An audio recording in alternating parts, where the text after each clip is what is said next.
In the streets of Duskfall where the sun never shows, bad luck's a friend that everybody knows. The ghosts drift by with hollow, hungry eyes, whispering your secrets and counting their lies. The goats on the rooftops watching from above like twisted messengers of something dark enough.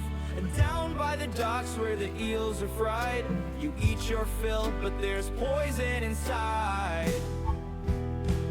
Under the endless night, no one's free from fear. Drinking mushroom beer, the shadow's always near. Silver in your hand, it don't last long. In the streets of Duskfall, luck is always wrong.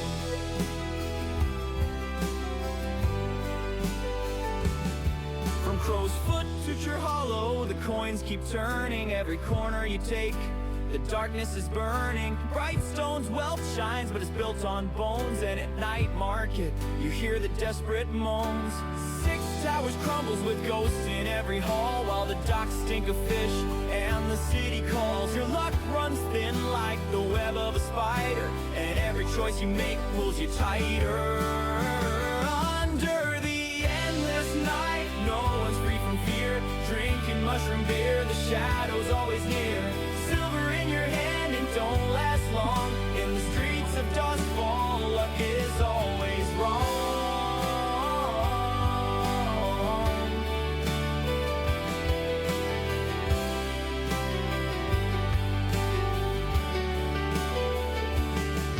The ghosts bleat low, a warning in the wind, a storm of bad fortune just waiting to begin. You've got your coin, but it's bloodstained, cursed, and the spirits won't leave till you're in the dirt. And under the endless night, no one's free from fear. Drinking mushroom beer, the shadow's always near. Silver in your hand, it don't last long. In the streets of Duskfall, luck is always wrong. So raise your mug and take a final bite. The eels squirm down, but nothing feels right. With ghosts in the walls and goats on the roof, in the city of shadows, there are no truths.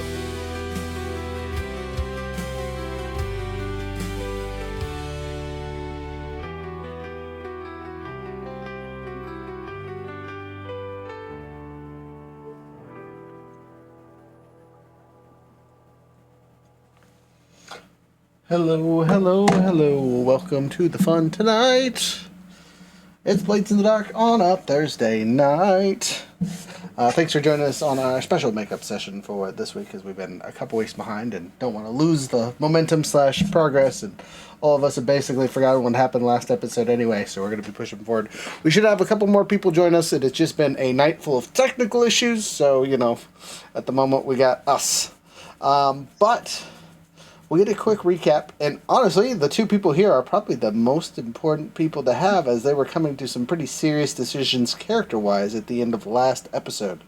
And while we wait for our friends to show up, we can kind of talk through some of that, and go over how all those things work. But, recap. Do you guys want me to recap, or do you guys want to recap? Shit, if I remember, man. was this last session the one where we poisoned the old lady? Yes, this is the mushrooms were king. The tea party where we heisted a whole bunch of coin too. Oh yeah, okay, it's all coming back. It was like a freaking Benny Hill skit there, buddy. Yeah, the music should have been on. But Copyright. we did make out with a lot of money. Yeah, you guys were behind the screen. You guys are only supposed to get away with like 10 coin max, and you're like, no, we're getting all 16 of the hidden coin, plus another 4 coin worth of other BS, plus we're both gambling and making other side money, so like personally, you guys made some serious money. I know we spent quite a bit of it, but hey, we're getting raided. Thanks for the raid! We also bribed the cops, because why wouldn't we at that point? And just take this, peasants. Just robbing old ladies. Take this money. Take this money. Yeah.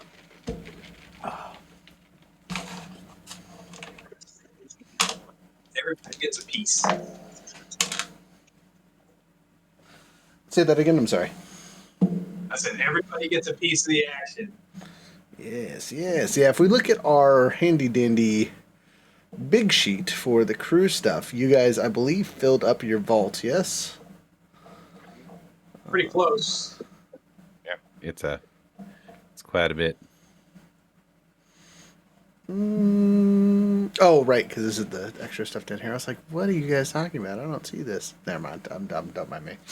So, yes, your vault is pretty much full, not to disinclude the 3 gems. But your wanted level is now wanted level 3, which means the cops are now looking for you pretty heavily, right? You guys are starting to get posters.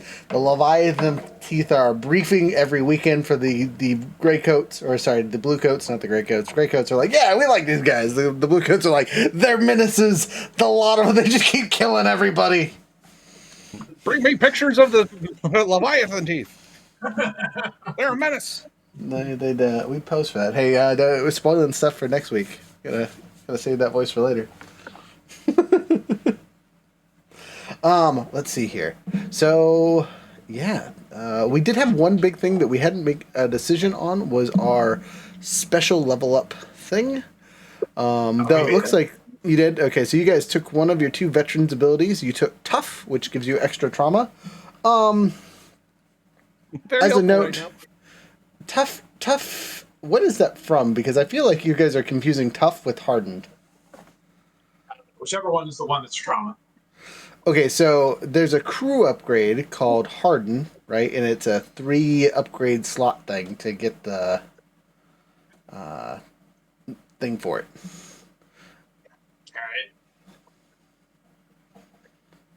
All right. And that's not the crew upgrades don't fall under special abilities, right? Your crew XP doesn't go to that. Those are things you have to earn or buy stuff for, right? To kind of explain how you gotten that, or the rewards from doing story points and that kind of thing. So you can't necessarily buy Hardened, though there is some veteran stuff that might help with that. I don't know, I'd have to relook at some of the ones that I suggested to you guys. But I don't think there's any special abilities that help with trauma. There is, again, the crew upgrades, but no special abilities. So there is one, or there isn't one that can do it versus one against it. There's not one for using your XP to get. There's a crew upgrade, which is different than your special abilities, which is what you guys had to pick out. Right, yeah, that's what I'm talking about. Where I was talking about the crew. Oh, okay. You put it in the veteran ability for the special abilities, and you spent XP on it. Whereas the crew upgrade is, like, we do quests and other things to get it. So we can't get that unless we do a special quest. Well, no. Like I said, you could spend the money on it, right? But it's like 12 coin, because every upgrade box is generally 4, if not more, depending on what you're trying to get.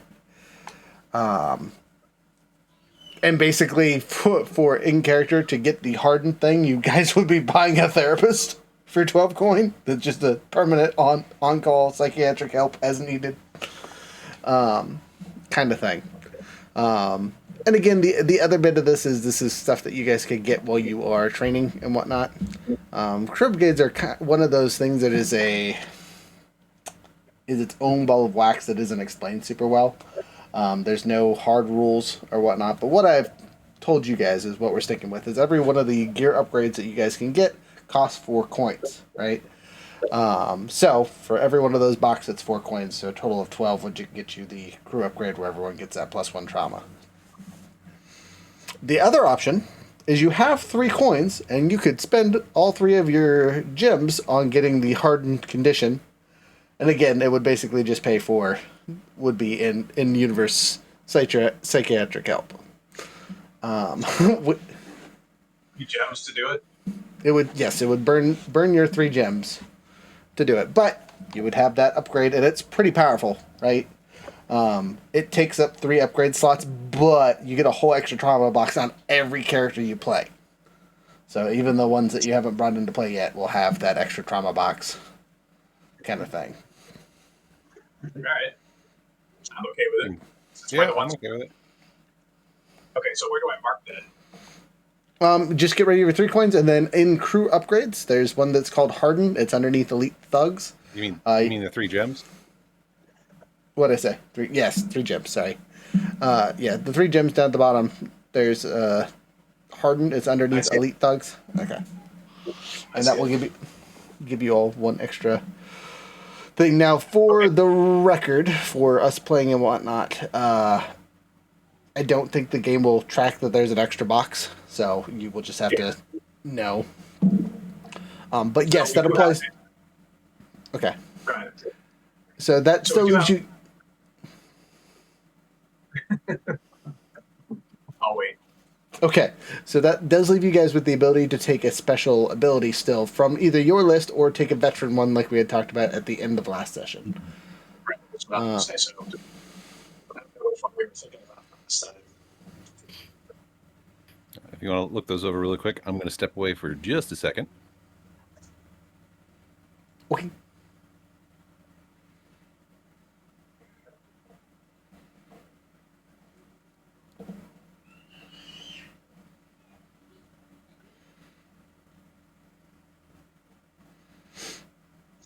And then one of my suggestions for you guys for taking a veteran one was Crow's Veil, right? Due to hard-won experience or occult ritual, activities are hidden from the notice of the death-seeking crows. You do not take extra heat when killing is involved with the score. I think that's Yeah, that's from the Assassin's class. It's like their second upgrade. It's the way you guys play would make it invaluable because then you're not worried about the Ghost Wardens showing up every time you stab somebody to death.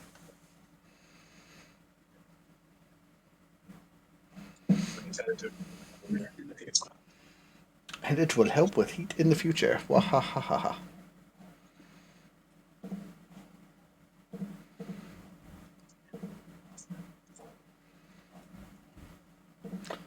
Well, okay. Well, since you've done that and we've updated the other things and we caught up on the things we were supposed to catch up on weeks ago, but, life kicked us in the head and said, good luck. We do need to go over what your character has decided to do there, Aaron. As you suggested in the chat, so you have a way to get rid of our wanted level as you've picked up a cool new ability. Yeah, so I was going to have the spider basically turn himself in on his terms, and he has the jailbird upgrade. I don't know if we can bribe our way into another, like anything even better than that, like blackmail or bribe, or if it just is what it is. So for playing sake, when you turn yourself in, the benefit is you delete the wanted level, right? You keep whatever heat level you're at, but it deletes the wanted level. The bonus of you going in with your special ability is it turns the sentence from a couple of years into a couple of months. It lowers the leveling by 1, right? So basically, if you had done it at level 1, you would just get your butt kicked. Down at level 2, it'd be for a couple days. Since we're at level 3, instead of a couple years, it's a couple months. The downside is you will have to deal with your character being gone for that. But it does open up a cool new thing that we have not really got to talk about. And I'm going to make our big giant page on the big screen for a second here. And it is the prison claims. I'll start up on screen for 2 seconds. That way people So can my see. wanted level counts as 1 left. Our tier counts as 1 more. And we gain +1 faction status for the faction you help on the inside, in addition to your incarceration rule. Yep. So, at the start of every session from here on out, you get to play your character's actions in prisons, basically, while he's in there. So all that stuff that it talks about in there, we'll roll at the start of every session to see how well your character does, because it's a 1d6 roll, doing a resolve roll of your choice. And depending on how you do, determines what it is. I'm going to pull the book up really quick to make sure I'm doing this right, because I've only ever had to do it with my own characters. And they are always the fun. That's vices, projects, downtime, reprisals, rivals, engagements, incarcerations. Here we go. So, incarceration roll 1d for each PC player tier. So, since we are tier 2, right? 3 because of jailbird, so we kind of it's 1 tier higher. Yep, so you get 3 dice that you're rolling, right? And the choices of what happens to you is 1 to 3, it's horrific. You suffer a level of trauma from the experience, right? And if you suffer a trauma during any of these rolls that you make over the the next few sessions for your character, they will stop rolling because of how bad the experience is, just survive the rest of the time. So you won't get to do any more bonusy stuff. But until that happens, you'll get to roll as you would at the beginning of every session. 4 to 5, you keep your head down and do your time without incident, right? So that's not a big deal. You just kind of push forward. It's a nothing roll for that week, whatever. And then 6, you do your time well. Your crew gains 1 prison claim, which there are a whole bunch of them. +1 faction status with the faction you assisted in the time. You, as the player inside, gets to tell me which faction you helped on the inside, kind of thing, and what status you want to go up with. And then critical, you gain 3 rep for the crew. You get a prison claim. You get +1 faction status, right? So, and then not to mention all your stuff that you get as a bonus for your character and taking your stuff. The downside to you leaving us is we will lose the calculation, so we don't get that extra downtime action in between sets. Yep. Oh no, it falls to me to be the mastermind, and I have both reckless and vicious. You thought we killed a lot before. Just wait. The safety rails are gone. He turned himself into prison. Hear me out. Do they need that hospital? Because it's kind of blocking my view. That's pretty crazy that you can get a +2 with your faction rolls every time you do this. Now, mind you, in-game, since you're only getting a couple months, you might make it out before we finish the session, depending on how we play time-wise. But with the rate it's been going at, your character will get out the last session that we play. So, we will see. But yeah, why don't we start the session off with that? Because that's what happened to your character. You're switching over to your new character. We'll introduce them. But how did your first bit in prison go for you? Okay, so what am I rolling? Just 3d6. We need a harmonica soundboard sound for the prison. It doesn't look like this roll uses any bonuses. It's just a straight d6 roll.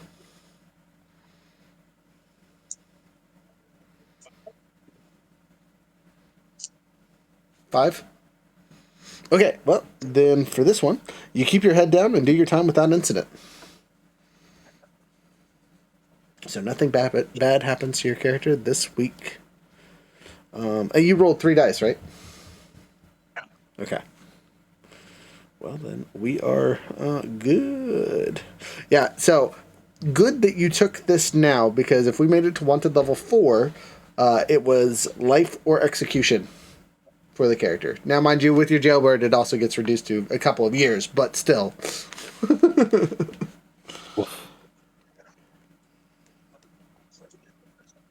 Yep. So you don't get any claims this week, but nothing bad happened to you, which is probably more important than anything, because, again, as a player, you'll get to do other things. So, now we get to talk about your secondary character. We've been talking about this character pretty much since the beginning of the game, but you're the first player to switch over to their secondary character for a semi-permanent amount of time. So tell us about her. So you're Kesserin, so she's a hound. So sharpshooter. She has assisted us with the destruction of a couple of hulls along the way with some overpowered ammunition. Essentially, she was, I would say, orphaned as a child. So a black cult group killed her parents off, and she has basically taken on a life of assassination until she kills every son of a bitch that killed her parents. That's a life to live. And that is where our patron comes in. He's wanted to rescue her from the streets. Vale was actually her mentor, sort of, and is assisting her with locating / got her going into this life of, let's just say, revenge. Revenge. So she's, from a look standpoint, she's got really long. I think you have a picture of her. Perfectly straight black hair through past her waist. She's kind of got like a white kimono kind of thing. She kind of plays with a white thing. Her face is white box. She wears kind of these dark blue circular glasses all the time. She's got a katana, a couple of swords, and she's got a katana, 2 pistols, and a long rifle that she generally equips herself with. So she's ready to pretty much kick an ass anywhere, anytime, any place. But she prefers to do it before you're dead, before you even know that it's happened. Gotcha. So did Vale have any last minute messages for her or items that he wanted her to keep on her person? Obviously she knows about Squishy and all of that stuff, but she's been her own person, right? She's part of the crew. She's been helping us, but she has kind of been doing her own thing. And this, having Vale step away and kind of go to prison essentially on purpose, has made her step up in our little group. So, Vale, was there any messages you wanted to relay to the rest of the crew, though? At the moment, there's just Jared here. Don't leave Alex alone with matches. Yeah, right.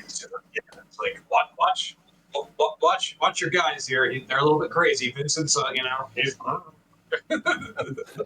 I'm starting to feel the strain a bit. But I think mostly it is one is that those damn Dahmer sisters need to die. He's still obsessed, even going to prison. But he's not sure that that's going to happen. But I have a story. I have a story plot reason for maybe why you went there. What if one of their quote unquote former colleagues or survivors is in the area, and you're trying to get to him? Yeah, that's awesome. Let's go with that. Okay, cool. So I will play a little sub game with your character then, right? So with these claims and things that we talked about before, Yeah. if you can get the appropriate claim, you can get answers about the Dwemer sisters from the inside, right? Or if you get enough, pull with enough factions, attacking them outright won't be such a big deal because you might have a bigger faction backing you, kind of thing. Regardless of crazy magic they have.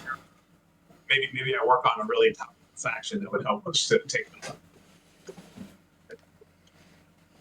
Yeah, I'm cool with that. And basically he said, please don't let, please try to keep things together.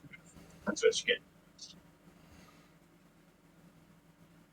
So I don't know about all that. But, all right. It's like, that's not my style. I'm a little bit more quiet. Not no more. But she is kind of a calm, cool demeanor. Not necessarily cool, but just kind of cool. Not super talkative in the beginning, but she'll.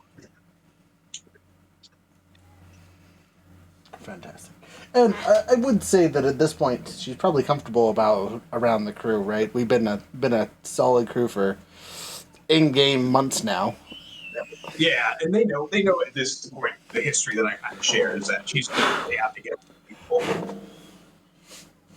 and her history and that her sole focus is to she might want to spend a little time maybe finding one of those who's help if she can. So she's looking at this as an opportunity to engage the larger crew to help her meet some of her goals. That makes sense to me. Well, that's an upset baby. Sorry about that. And just like Vale, she's a gambler. She likes to gamble on the fighting pits.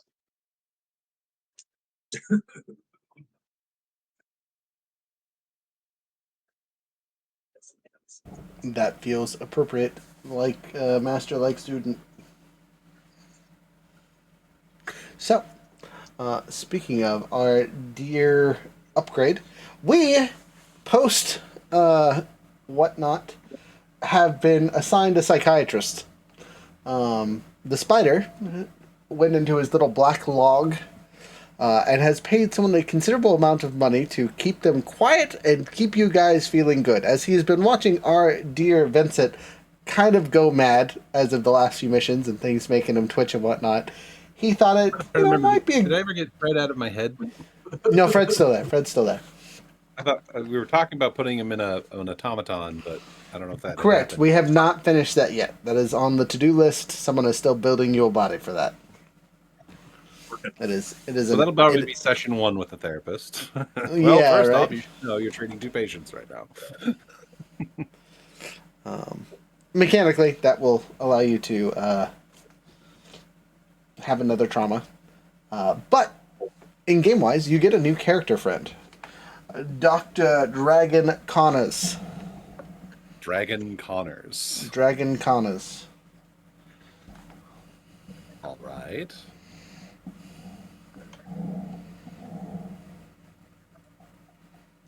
He's young, Arosian. Apparently good at what he does, because anytime you talk to him, you feel better. There's no medical healing bits to it, but again, it kind of unravels some of the bits behind you. You are all not drawn to him necessarily, but you're not. He doesn't feel like an enemy off the bat. I'm a slide. Game recognizes game. Something along those lines, for sure.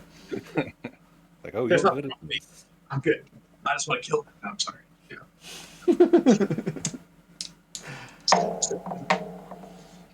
So, we're still waiting on the other Yahoos to get their stuff together. If they're going to make it tonight. If they're gonna make it tonight, I'm gonna say, what time is it now? It's like 6 something. I probably wouldn't expect Carver till at least 7, is my guess. Yeah, Veerling was on his way an hour ago, so give him another 15 minutes. He might his be Wi-Fi here. died. His Wi-Fi died, so he's got to figure out what's going on with that. We even switched it from Mondays. We're like, hey, we're not gonna do it on a Monday this week. Your internet can't shit out lies, slanders. Got his ass still. But while you guys are here, we still get to do our regular shenanigans. So if you want to give me a intel roll or one downtime action, essentially to start the session off. I'm going to the bathhouse because my stress is high. It's Okay. high. So, did How we high kill are all- you? Willie Nelson climbing Mount Everest. That's how high I am. Did we kill all 3 people at this point? Yeah, we did. Mhm. Right. That was We got- yep. Yeah. Good. So we got money from our gaming pit now. That's awesome. Yes. Let's see. I have to make my weakest resistance roll, which looks like, wow, my weakest resistance roll is now 3. Huh. 'Cause I don't know. Yes. No, it's 3 sounds right. Tell me how resist. So resistance roll works on the 3 categories together. Once you get 1 pip in each box, you get that resistance. So the max you can get in every category is 3. Right? Oh, okay. No. So my weakest is still a 1 then, because I don't have a pip in every box Oh, on the inside. Because I have. I'm sorry. 4. 4. There's 4 in each style, not 3. So Okay, so yeah, my weakest appears to be still 1. So okay, let's hope for the Resistance. best. So we get one. Remember, we get +1. Well, it's not a Yes. true resistance roll because it's stress relief, right? yes, yeah. That's slightly different. Hey, I relieve 1 stress. Every bit helps. That's an auspicious start to the session. Yay! Yeah, that trauma is gonna come in. Dr. Connors is gonna need to help you. Is what this sounds like. I got to the bathhouse and they're like, "Sorry, there's something wrong with the furnace," and it was just lukewarm. So I'm just like, I touched all that's working today, sir, is the foot bath. You got to be fucking kidding me. It's better than nothing. It was even worse because there were just like 20 other people, all just because there's only one bath and it's just a small foot bath. No, we're all just kind of standing there in towels, standing in like one of those little kiddie waiting pools. Exactly. They're just kind of lightly misting us with scented water, and it's like, this isn't the same. All right.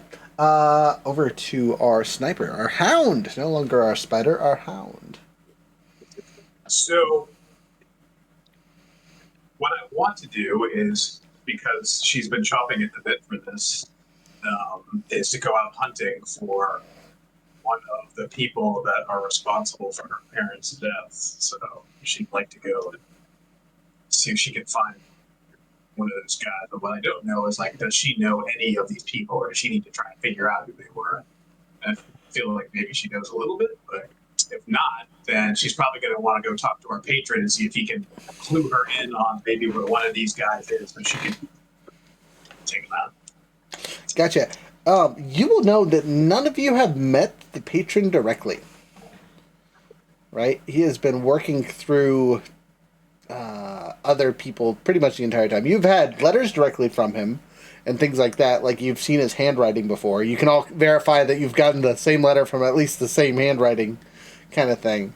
But you guys have never directly met them. But So I do have a spy friend. Maybe I can talk to my spy friend, and maybe they know, like, I'm out working, looking for people. I don't know. I would say, because you're an established character that's been around and doing things for a long time, like, there had to be a reason why your character wasn't up dealing with us constantly and kind of doing the decision making and other stuff, right? So I have a strong feeling that that's what they've been obsessed with and doing, has just been, like, figuring out the syndicate of people that have ruined their life. Now, to get a number, can I get a 3d6 roll? 6, 1, 1, so 8 total. 8 total. So there are 8 members of this little group that conspired in some major manner to your family's death. Whether they supplied the assassins, they were part of the assassins, they hired the assassins, you know, all those things. You know that there are 8 members of this group that you need to eliminate. Can you roll me 1d6 really quick? 4. You have already taken out half of them on your own before coming into your character. All right, so then what I want to do is hunt for number 5. If I can. Number 5. Sure. Let's roll your gather information roll. So whatever skill you're trying to get for that, and then we'll do our regular questions bit. I'm going to use hunt. Okay, that makes sense. 6. Okay, you get 3 honest questions about target number 5. Who? I was gonna say you will already know who their name at least, right? So one of the other contacts gave his name, which is why you're focusing on it. So this one. Where? Okay. Where? That's a great question. Let's pull up Dustfall really quick. Dustfall map. It's on the Twitch for everyone else. Let's pull up our location knife as well. So you know that your next target, you know, I probably should unlock it so I can move it around, is in Crowsfoot.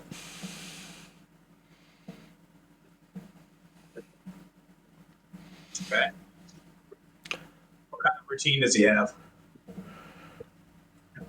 The routine, it is a man. You know this. His name is Stevan Stello, SS. Yes, very fancy. He is a spy, right? You know this one is the man that gathered information on your parents, and was responsible for ratting out their location. As for his pattern, it is super elusive, right? He doesn't specifically is very counterintelligence-y kind of guy, so he doesn't follow the same pattern every single day. There is routine to his work, but you'd have to, you know, step back and watch him for a month or two before you had any idea what it was. I'm going to say at this point you haven't studied him enough to get a serious routine, but you can guess from what you know about him that he has one, you just haven't figured it out yet. Anybody special or close to him? Yes, he has a small family. 1 wife, 1 child, and a very large dog.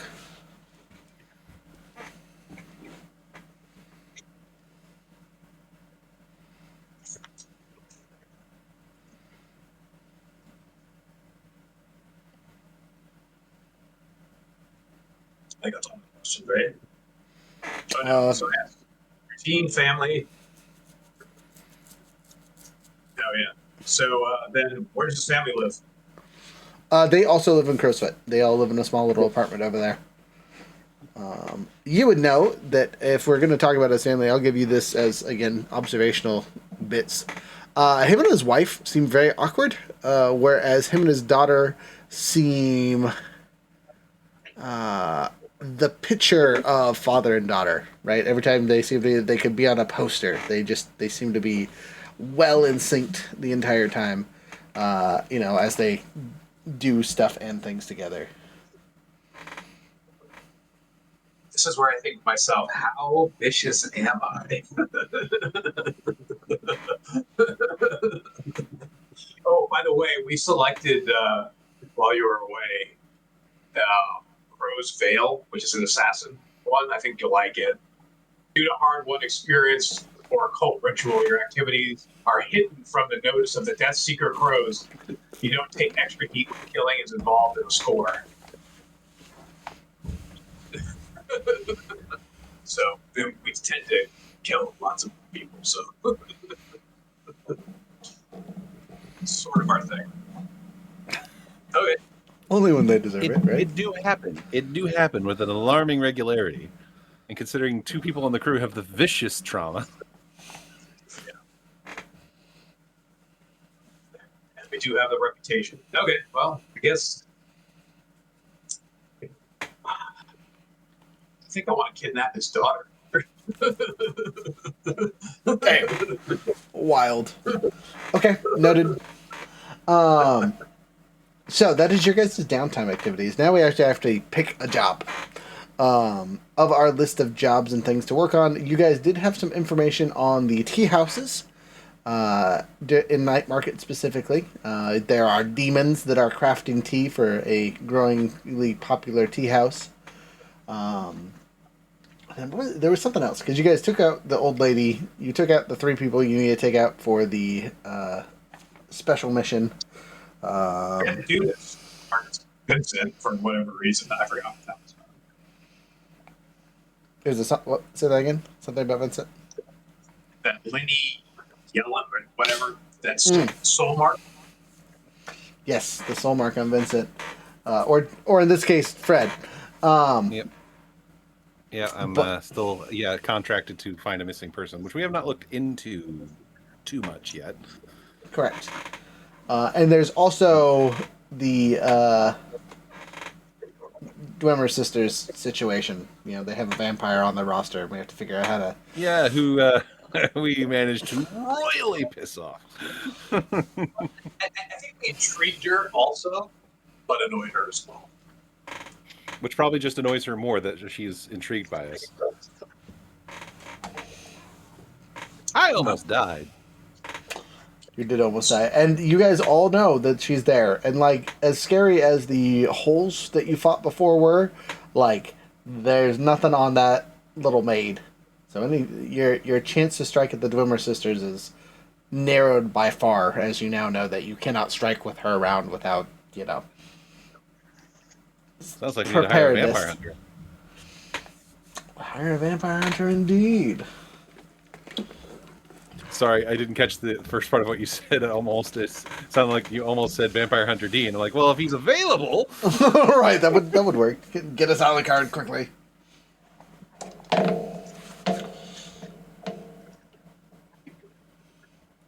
So those are your pre-made jobs. You can always talk to Matthew to see if he has anything extra.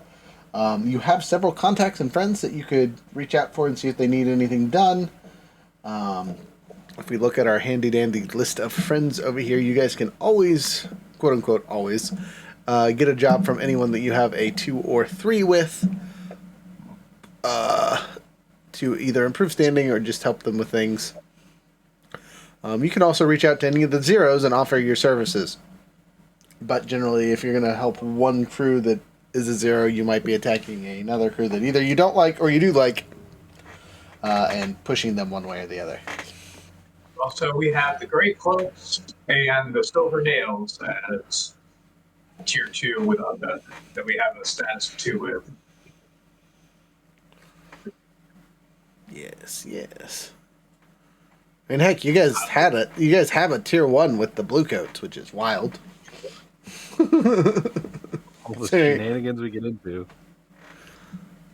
You guys are always cordial to the officers. You know, you're never mean to you haven't murdered any police We yet. pay them. Okay, there's the easy. We pay them. That's why they like us so much. They're like, well, you're right. You're right.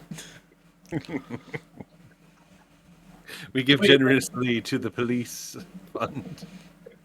I don't know what to do with the vampire yet. Lock her in a sunbed.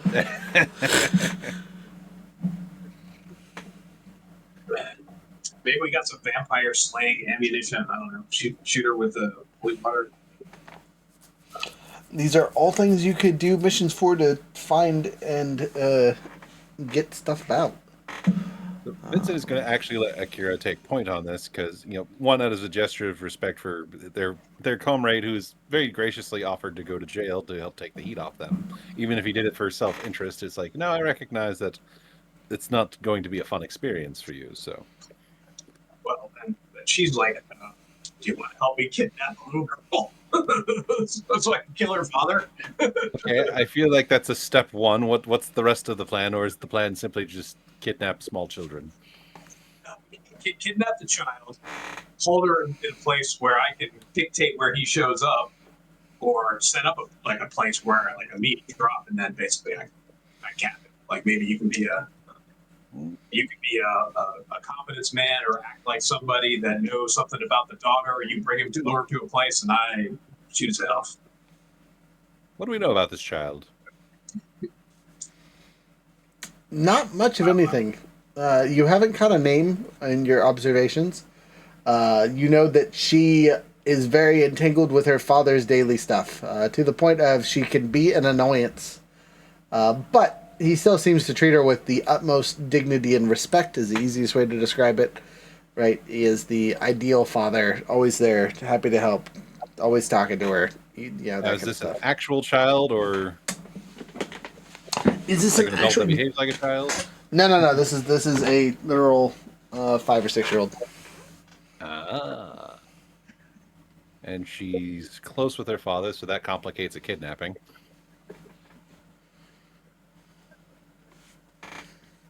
We'll have to find one of the rare point windows where she is not in the presence of her protective parental figure. Oh, you actually would know this from your observations. The one pattern is, speaking of the daughter, is he takes her to school in Brightstone every day. Is that useful? Let me check my connections real quick. Also, remember, we have skulks, scouts, infiltrators, and thieves that we can bring. Let me see who I've got in my pocket. Who owes me favors? But yes, our crew also. Child per se. I just want her to be bait, so I can kill her dad in front of her and give her life of trauma. Trauma granted by other people. So, just so I'm clear on the plan, you want to kidnap this child and murder their parent in front of them because of a vendetta? No. I don't want to murder in front of him. So what I want is kidnap the child so the father agrees to meet with someone, you being that someone disguised. He meets with you, I kill him when he's with you. Okay, I misunderstood. I'm all for focused surgical cruelty and violence, but I don't know. Maybe it's speaking as my experience as a parent, but I would prefer not to slay children's parents in front of them. Unless it served a greater purpose. Yeah, she's like, like it happened to me. Exactly. But if this man is a bastard, for lack of a better term, then if he needs to be unalived, then I'm glad to help you with that. Just let me know what the plan is. It gives you an idea. He killed my mother, my father, my sister, my brother. He killed my dog. Well, that's excessive. I'm so sorry. So really, I should kill his whole family, but I'll settle for just him. I mean, they were not, what's the word? Culpable in his actions, were they? I don't know. You could assume we'll just start not. with who we know is guilty. I'm going to assume not, though. No, I'm okay with not killing the factory. Well, Just I'm not sure how we would implement this resource, but as far as dealing with children's goes, we do have a farm filled with children. We could perhaps just, as far as a safe place to stash a child, we have a safe place to stash a child. It's essentially an out-of-the-way orphanage at this point. There'd be children she could play with, things she can do. Exactly. It's like going to camp. There you go. I love it. Exactly. Now, how to get her there without causing a ruckus is the challenge. I can't exactly roll up in a carriage and offer free candy, now can I? No, thinking somebody, one of our infiltrators, sneaks into her bedroom and snatches her, like some two-story work. Ah, and who would you send? Well, we have thugs and infiltrators as part of our group. Well, I wouldn't recommend any of the thugs because they're not going to be subtle or careful about this. Someone will probably die if you send one of our thugs or more of our The thugs. skulks. We have skulks. I mean, I'm hesitant because I'm not sure how she'd feel about this, but my daughter has a peculiarity that could be helpful. I've actually been building Malison in the background as you've been handling things. Not done with her yet, but Malison as a lurk has the ability. Where is it? No, I did not click on that. Please don't bring that up. Windows is like, you click this thing next to it, right? No. Boop, boop, boop. There you go. Okay, so under lurk. Yeah, Malison has Ghost Veil, which allows her to become shadowy and insubstantial for a few moments. And she can even push herself to make it last for a whole minute. Or sorry, a few minutes. Gotcha. So what would be the plan with that? To have her maybe call to the child, and then somebody snatches her, get her to come willingly. She has very little flair for the dramatic. She'd probably just use her peculiarity to get in, get out, and with any luck, the child wouldn't even wake up. She's that good. Oh, so she would just go in and get him. Yes. And the child would wake up in a safe place with other children, and we'd have some sort of cover story letting her know what's going on. It's unreasonable. At least that's how I would address it. It seems like the loss less hassle and stress. But as I stated, as a out of character as a player, Malison has not been finished yet. I've just kind of gotten started. Sure. Well, she'd be if you have an alternative lackey you'd like to send that has more definite stats, I am not against it. Yeah, I was just thinking that we have skulks who are infiltrators and thieves, so infiltration into a place about an apartment seems like what they would do. But I mean, if we want to just get in, get out really fast, it'll probably generate quite a bit of heat. We could just gas the whole estate with sleeping gas and then just run in, grab the kid, and run. So, as a side note, when you guys send your crew to do things, right, it's just a skill roll for the crew itself, and we're tier 2, so they get 2 dice. So it's not reliant on like their actual stats. No, not whatsoever. You're just saying, hey, we're sending some of the thugs to go do this thing, and you basically just roll a straight d6 roll with how many dice they have, and there's the regular scale of success. Unless you guys have things that would augment what they're doing with you guys going along or sending someone special that does a specific thing, yada yada yada. But if you're just like sending the crew to take care of it, you just make your d6 roll and see how things go.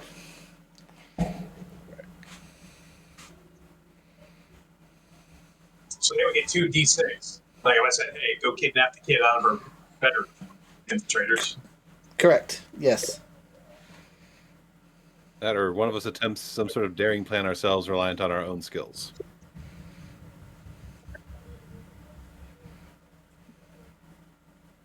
Well, currently I have those skills that are above 2 anyway, so Skills I personally have as the slide. I am really good at talking to people at this point.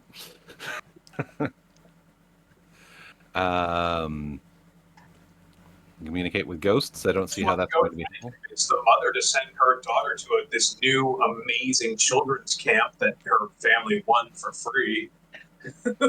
I mean, we could try the Nigerian prince. That's a particular con we haven't tried yet. Your husband paid for it. I mean, forged papers is an item I come up with on the regular on my loadout, so we could try that. So be like, your daughter's one. Yeah, I could even head out to the farm, gussy it up a bit, tell Mimi what's going on, and she's like, just play along. This is a life skills camp for the next few days. I think that's a solid idea if you guys want to go with that. All right, I'll head to the farm and get Mimi up to speed. As you do so, it sounds like the mission that you guys are going for is kidnap the child. This sounds like a deception mission. I'm good at those. You are good at those. The plan you laid out actually seems like it would work really well because you're targeting the mother. You're not trying to deal with your target directly. Go ahead and roll one regular dice as there is a major disadvantage to this particular job.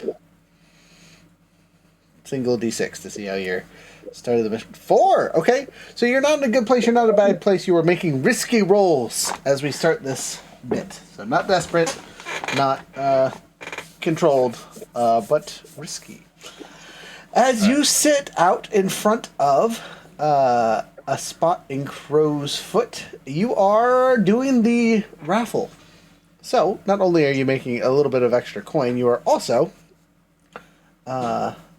doing stuff and things.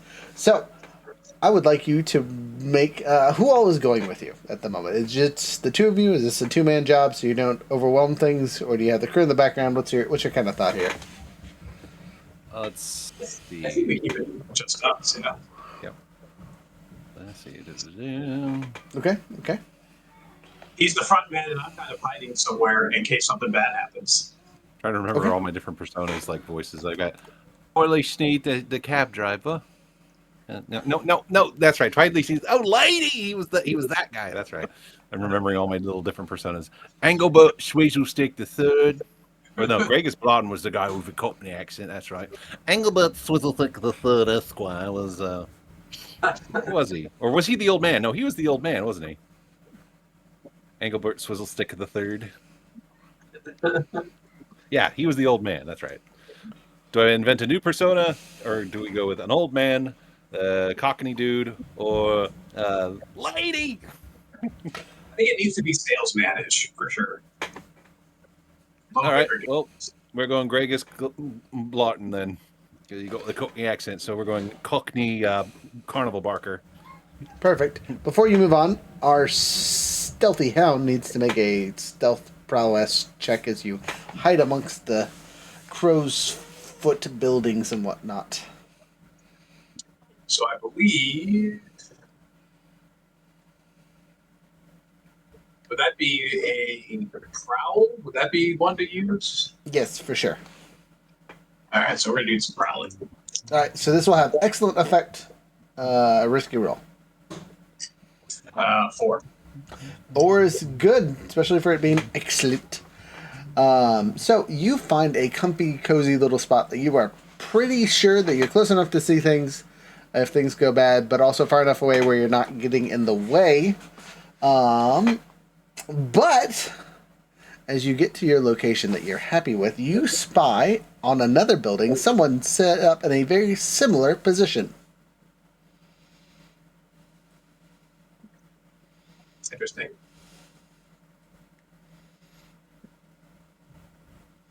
They seem to be spying on the crowded market, checking stuff out. You can't see or do anything with them yet, but you just know they're there. Down at the bottom, brain fart, a clock has started. Down at the market with your first risky roll, you have, again, the equivalent of a pinwheel with prizes. Pray tell, what prizes are you handing out for if someone wins? Obviously, the big grand prize is this camp thing that you are holding. But what other stuff are you giving away at this little spending? And what are you charging? What is the con that you are running in lieu of capturing the small child's attention? Let's see. What is the smallest denomination here? It's called a sliver, right? Where it's just a fraction of a coin. Yeah, yes, silvers or slivers are just kind of your actual money that you're paying. Okay, Again, we'll say 1,000 slivers equals a coin because it's a month's worth of pay. Let's see. We're setting up in like a market area, right? So Crowsfoot is more like a neighborhoody kind of area, right? It's not night market. There are shops and things here. There's some grocery stuff, but nothing big. When I say market, like an actual market, not like the night market, but like, a community market. Yeah, again, Crowsfoot is more about population stuff. You could be in front of a local grocer if you want. That'll work. So one of the All small right. bodegas at the bottom of a building.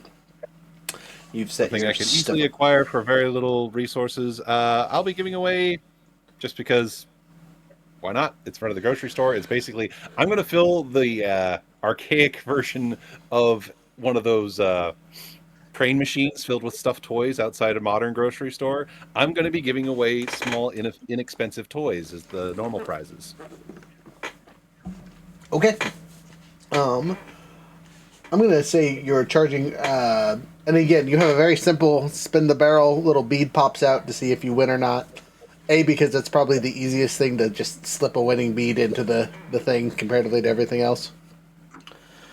So you know who wins when they win, that kind of thing. So, first and foremost, let's see how good your con is. What deception roll? What kind of roll are you trying to make here? Well, there's no deception roll. There's command, consort, and sway. Seeing Yes. I'm trying to sell people on the idea, I'm guessing that's sway. I'm selling people something. Sway with me. Sway will give you a standard effect at a risky roll, because that's where we're starting. That's right. In this game, I have to tell you what I'm doing before I roll, right? Correct, yes. Okay. All right, step right up, ladies and gents. Win a toy for your little tot. It'll brighten their day, get them out of your hair, make sure everyone's having just a better day overall. Come on, folks. It's only a sliver to play. Ooh. 5.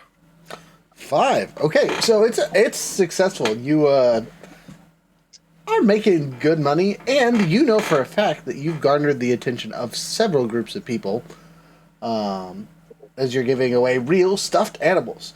As a side note, we need some way of how you acquired these stuffed animals. Would you like to just spend a coin and do it, or would you like to make a flashback to you commandeering a box of stuffies?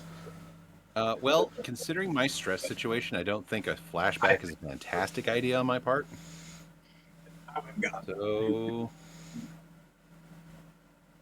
Aaron, your mic cut out the entire time. I have no idea what you said. So I'll have her do it. She did it. Okay. She went and acquired. All right. So, as a flashback of you retrieving boxes of toys for this mission, would you like 1 box, 2 boxes, or 3 boxes? Let's get 2 boxes. Okay, so you'll take 2 stress to acquire these 2 boxes off the back of a truck before it reaches its planned destination. wagon. Do we have trucks in this universe? Sort of, kind of, not really. But yes, a wagon pulled by goats. You're able to commandeer 2 boxes worth of toys, which means you have a okay supply, right? You're doing well enough that you're actually kind of worried that the supply might run out before your person gets here. But so far, I can so manipulate good. the odds. If we start to, I can make sure that we have a steady supply throughout, controlling what people actually win. It's not actually random; it's all under my control. I think I actually had a second thought and did another flashback and required a 3rd box because I thought we might need more. Would you like to spend another stress for a 3rd? Okay, you do so. I will allow that. So, never mind, supply is not an issue. The fact that you have 3 stolen boxes of bears, it might be its own problem later down the line. But so far, no one's brought that up. Just don't fail terribly. All right. Your con's going great. You have people's attention. People are interacting with you, and things are moving along. So good roll. Jared, specifically for you, unless you're doing something different, you have downgraded the difficulty of your rolls. So you are now sitting at controlled, depending on what you do. Back up to the tower. Dun dun dun dun dun. Oh, also, with a 5, the clock pushes forward. Tower. Sniper, what are you doing? Or just observer, I guess. I'm going to take a... Come out. What load are you guys carrying? Like, normal. Okay, that makes sense. Okay, cool. Got it. Anyway, continue. Sorry, I just had to make sure. I'm actually going to study the person that I noticed up on the thing and see if I can get a better idea of what the heck that they are looking for, or maybe what they're doing, or maybe even find it. Sure. Give me that study roll. So, do we standard effect risky roll? 2. Ooh. Are you sure about that? You don't want to push yourself or do anything crazy for rerolls or things like that? I will push myself. Oh, sorry. You don't need to push yourself. You can resist this, just as a note. But Okay, so I'm gonna... wait. Let me tell you what happens first. As you do so, the glint of your scope that you are using to kind of spy and get better details for glints super hard against this person's face, and they immediately turn and see you. I'm going to push myself and try to make that up. Okay, so don't push yourself. You're going to resist. Different roll entirely. Resistance. I get 2 dice for that, right?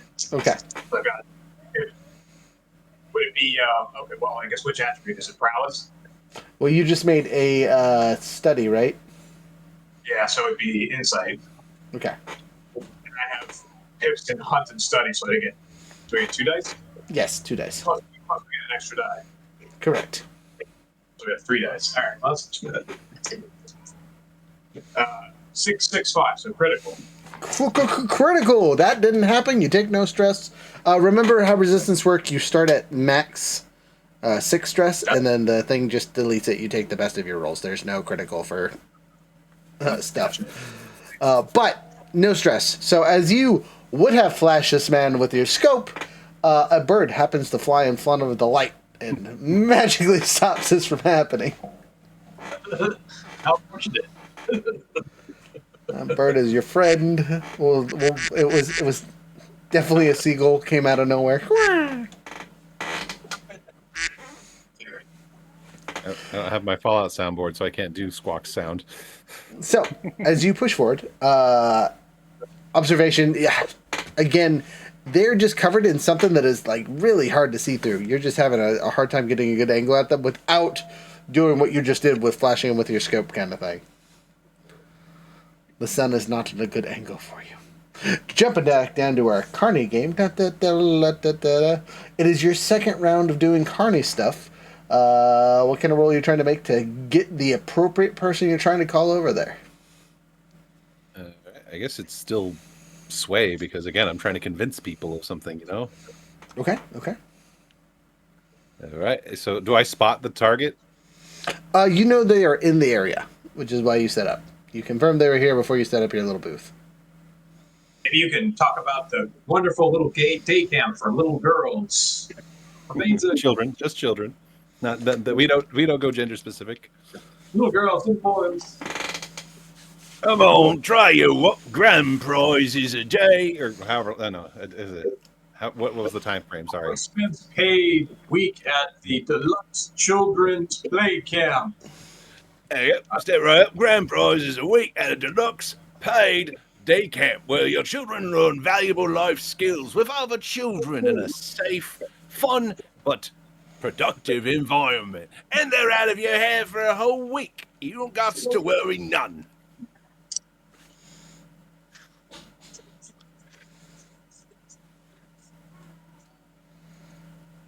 So, what's my devil's bargain on this? Because I rolled snake eye. Critical fail. So remember, you have to call that out before you roll. I know. I'm sorry. You don't So have snake to eye. give it to me. So snake eyes. Now remember, you can still do resistance. It's just going to be dangerous for your character either way here. So you would know that immediately someone from the grocery bit comes over and, hey, that's my stolen merchandise from this morning. So resistance. I'm guessing still my resolve. What'd you just roll in? So you just rolled in the Sway, which is under resolve. Then yes. All right, so it's my lowest skill in resolve. No. It's all your bits of resolve together. All my pips. So not just in the little gray box. So every time you have a pip okay. in one singular thing, it's whatever. So the more skills you have, the better. I have. Oh, then that means my resolve roll is 4, actually 5, since we have a bonus. Yep, the max it can be. Can't get any better than that. Let me fish out another D6 really quick. Hold on. And just as a reminder, how this works is you take 6 stress, and then whatever you roll is what you subtract from the thing.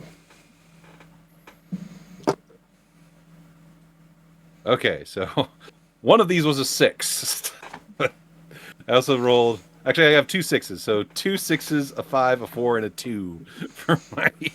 All right. Well, the 6s are what's important. So, as someone is about to shout something or other, like they just get yoinked by their friend. Shut up! No one cares about your missing stuffed animals. Shut up! He's bringing business up. Someone hears a seagull in the distance. Stan Bird won't leave me the fuck alone. Ah! Interference. Seagull doing work today. Anyway, as you narrowly avoid that, the people in the crowd kind of, give you a look, and you are not completely sure more people will show up, but you continue pitching as if nothing ever happened. You will make a roll next round. Back up to our sniper on the roof. I'm going to look and study the crowd and see if I can locate the mark. Okay. This will be a risky roll again, and it will be a standard effect as well. 5. A good roll. The clock ticks forward again, but right here. Sorry. You do spot the targets, and you're able to signal your friend in front of you by flashing a big bright light right in front of him, and he knows that's the signal for where the target is. So, jumping down to your friend on the ground. Hello! You have spotted, or have been shown, the targets you are going for. Do you do anything special to specifically elicit them, or do you continue nonchalantly doing what you're doing, hoping that you will draw them over? Let's see. Something I could do.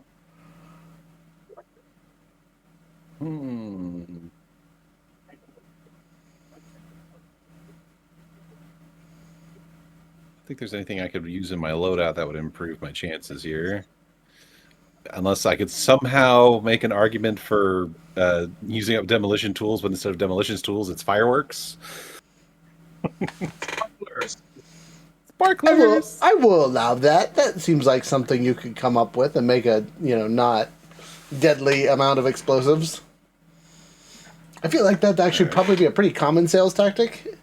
Because it's dark all the time, and anything that's like bright and showy is going to get people's attention, especially if you're trying to. So we're gonna use the 2 points on my loadout for some demolition tools for fireworks. So I'm gonna have tossing like harmless little sparklers and stuff, or handing out sparklers. That's it. I'm gonna be handing out sparklers.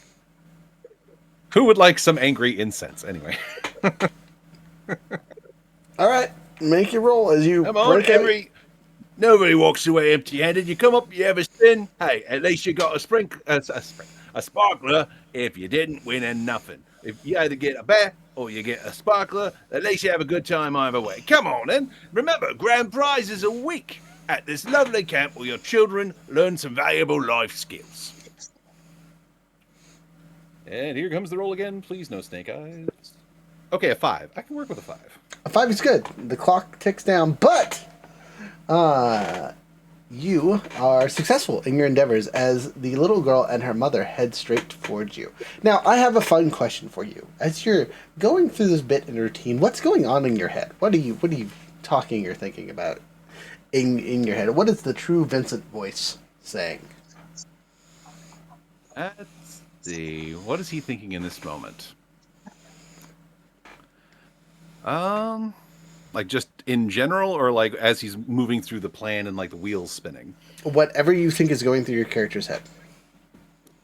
Honestly, what he would be doing right now is once the actual target child comes into view, he would like narrow his focus because he knows children respond to focus from personal experience. And he would think about like whenever he's raised some kids, he remembers like anytime he took them to somewhere fun, the ones that got their attention, the types of prizes and banter that the children responded to. So he's just making sure he's locking that all in. He's all in the job right now. Okay. That's where his head is at.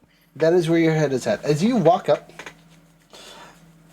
the girl and mother stare at you for a second, and the mother goes, "Do you want some? Okay.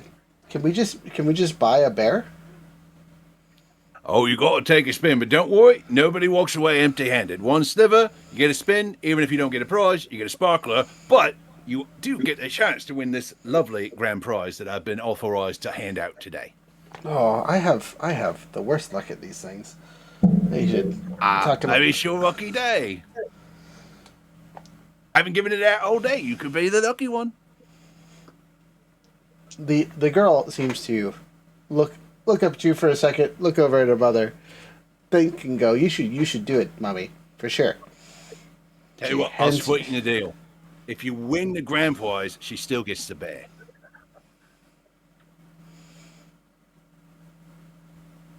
She seems very enthused. We're gonna you hear her say, "We're gonna win, Mommy, for sure, guaranteed."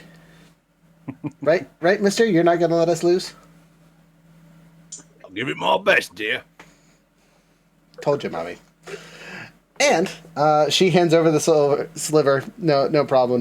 No nothing. You give it the old spinaroo. Go ahead and make a finesse roll as you slip the winning ball into the bits.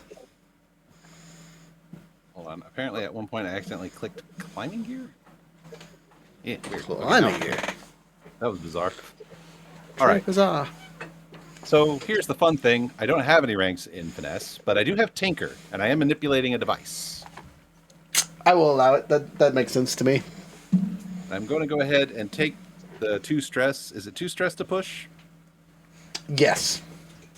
Or you could take a bargain. I want at least. I could take the bargain. And I will. What is the bargain? I was going to say I can tell you the bargain before you take it. So the bargain is, that man will definitely come back. That yelled about the stuff from earlier. Can you wait until after the con is complete? Is the thing? I didn't say when. I just said that he will come back. Oh, okay. So maybe not even today. Definitely today. He's in the area. He'll be back. If you take the devil's bargain, otherwise the seagull and his friend will keep him occupied. I think I have a potential solution to that. All right, I'll go ahead and take the bargain, so I at least have 2 dice. Okay, make your roll. All right, another 5. Woohoo! Okay, the clock continues to tick, but slowly, so good rolls, y'all. And you succeed. So your sleight of hand is unnoticed by everyone. And ding, ding, ding, a different colored ball rings down the edge, and the girl goes, "See, Mommy, I told you." Oh, wait, you look at that. Let's have it, everybody. We'll just won a free trip to our life skills camp. And I'll go ahead and take the last part of my loadout for the official documents for the prize ticket. Hand that to the mom. It is what it is. It's a lovely farm. Has a great reputation. Used to be owned by a very upstanding person in the community, from what I understand. And it's recently undergone a great big overhaul since it came into the proprietorship of the current owner. Lovely woman by the name of Mimi. She's very much about helping the kids, And for you, young miss. And he goes and finds the specific bear that she wanted and hands it to her. There you go, as promised. She seems very excited about this. As she is walking away, she goes, "Thanks, mister. Also, what's your oldest son's name?" My oldest son's name. Yeah. You're talking about Butch? Yes. Tell Butch I said hi. That's mildly concerning. This is the inner thoughts. These are the inner thoughts. That's mildly concerning. Why would she know who Butch is? She's obviously reading minds. I'm just gonna ignore that for now. I'm gonna acting wise. He's just gonna, yeah, okay. Okay. All right, ladies and gentlemen, I'm afraid that's it for today. I was authorized to come out here and do my bit until the grand prize was given away. I hope everyone had a fantastic time. You've been here for 4 minutes. Yeah, well, the prize went out early then, didn't it? It's like, and by the way, good man's for everybody. Well, let's see if the dude comes by after everyone starts dispersing. All right, Sniper McGee, you've spotted the targets and whatnot. You obviously weren't partaking of the conversation itself, but it looked like the handoff went appropriately. Yeah, it's like boom. Here's your golden ticket. So I'm going to attempt again to study this percentage and see if they're moving away. Now, these people, like, are they related? Is what I'm trying to determine. Sure, Like, make your roll. if it's the spy has this person like watching his family, which I suspect. 3. Okay, unfortunately, 3 is still a failure. Yep. Wah, wah. The clock hits rock bottom. And immediately, you see that person on the roof whip off this little thing he was covered up in, right? That was kind of covering him from top down. And he's a blue coat. And he has a rifle. And he shoots Mom. The crowds disperse and run, but you see her just drop. I'm going to take a shot at it. All right, take a shot. I'm going to use my sharpshooter, push myself to take a range attack at extreme distance. You will not need to. He is not that far away from you. All right, so I have my fine long rifle. So does the fine long rifle do something special? Maybe. Let me look at your sheet really quick and see if it says anything silly. That's just one of your items, right? Yeah. To the book that actually explains the items.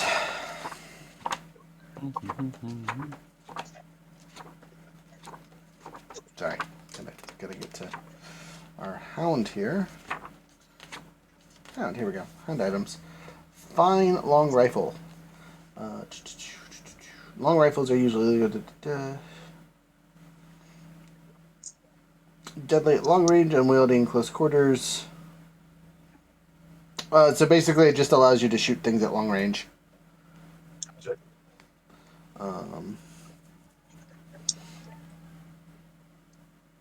Yes. Yeah. So it just allows you to take the shot with whatever. And again, as you level up your character, you might modify it so it's quieter or louder or whatever. Right now, it has a nice scope on it and it's reliable. So Right. pew pew, bang bang, roll your shot. I'm just going to push myself for this one, too. You don't want the devil's bargain. Tell me. All right. So the bargain is, Mom survives. Okay, do it. I'll take the bargain. Wonderful.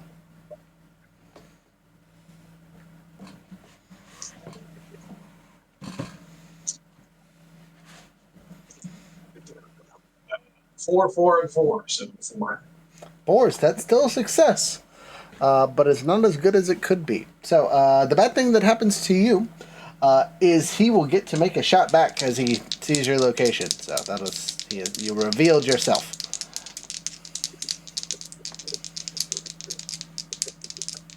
But you hit him. He's still alive though. Well, and he's hit you with a pew pew. Go ahead and take. Let me roll my d6 to see how bad he hit you. 2 stress as he hit you. Not in the worst place possible. And I resist. You can resist. Resist is a thing. You also probably have armor, as my assumption. Yeah, I could do that, but let's see how much this goes. Okay. 1, 1, and 1. So I'm going to go with I take 1 stress. You take 5 stress? 5 stress. Okay. You know what? I do happen to have some armor on. Lucky me. You can't do that. You've made your decision, and the bad thing happened. You take 5 stress. It's way worse. I'm stressed enough. That's all right. This first mission is not going according to how I hoped it would in my head, and I imagine. Oh, it never does. I'm gonna say for what's freaking you out is you were wearing goggles or glasses, right? And when their shot hits you right in the head, and the only thing that saved your life is the glasses caught the bullet right at the lip. So that would have killed you. And you're dealing with the fact that you should be dead right now. It's a reason to be stressed. Anyway, you do take, like I said, a little damage. You did roll the resistance, so you're not going to take damage. Instead, you're taking the 5 stress. Because you would have also gained a harm. All right, do you continue fire or do you retreat? I'm going to take 1 more shot. All right, make your attack. Cockney man down at the thing, what are you doing? There are people shooting on the rooftop. Right. Someone just shot the lady that you just gave the prize to. As the crowd disperses, is the dude who was trying to accuse me like nearby? No. He is not come back yet. But you did take the deal, so apparently yes, he will be. Now that the crowd is dispersed, he's making his way back to you. No, I was just asking if I could just see him in the immediate, like, of the rush of people parting. I'm going to say no because gunshots. All right, well, okay, just so I got that mental thing tracked. He's going to actually rush over to where Mom fell and check to see if she's down or just injured. Sure. So you make your way over. How do you? Are you just going straight there, or what are you trying to do to get there? I'll understand what's going on. Let's see. Steady. I do have prowl. I'm just going to try to like take advantage of the chaos of the crowd and get over there just kind of efficiently. Okay. Whoo, 6. Okay, you are there. You are a ghost in the night. No problems, no issues. Straight up, hello. You're there. No one gets in your way. You will see that this dude hit her right in the neck. He's a very good shot, apparently. But it missed the blood vessels, basically.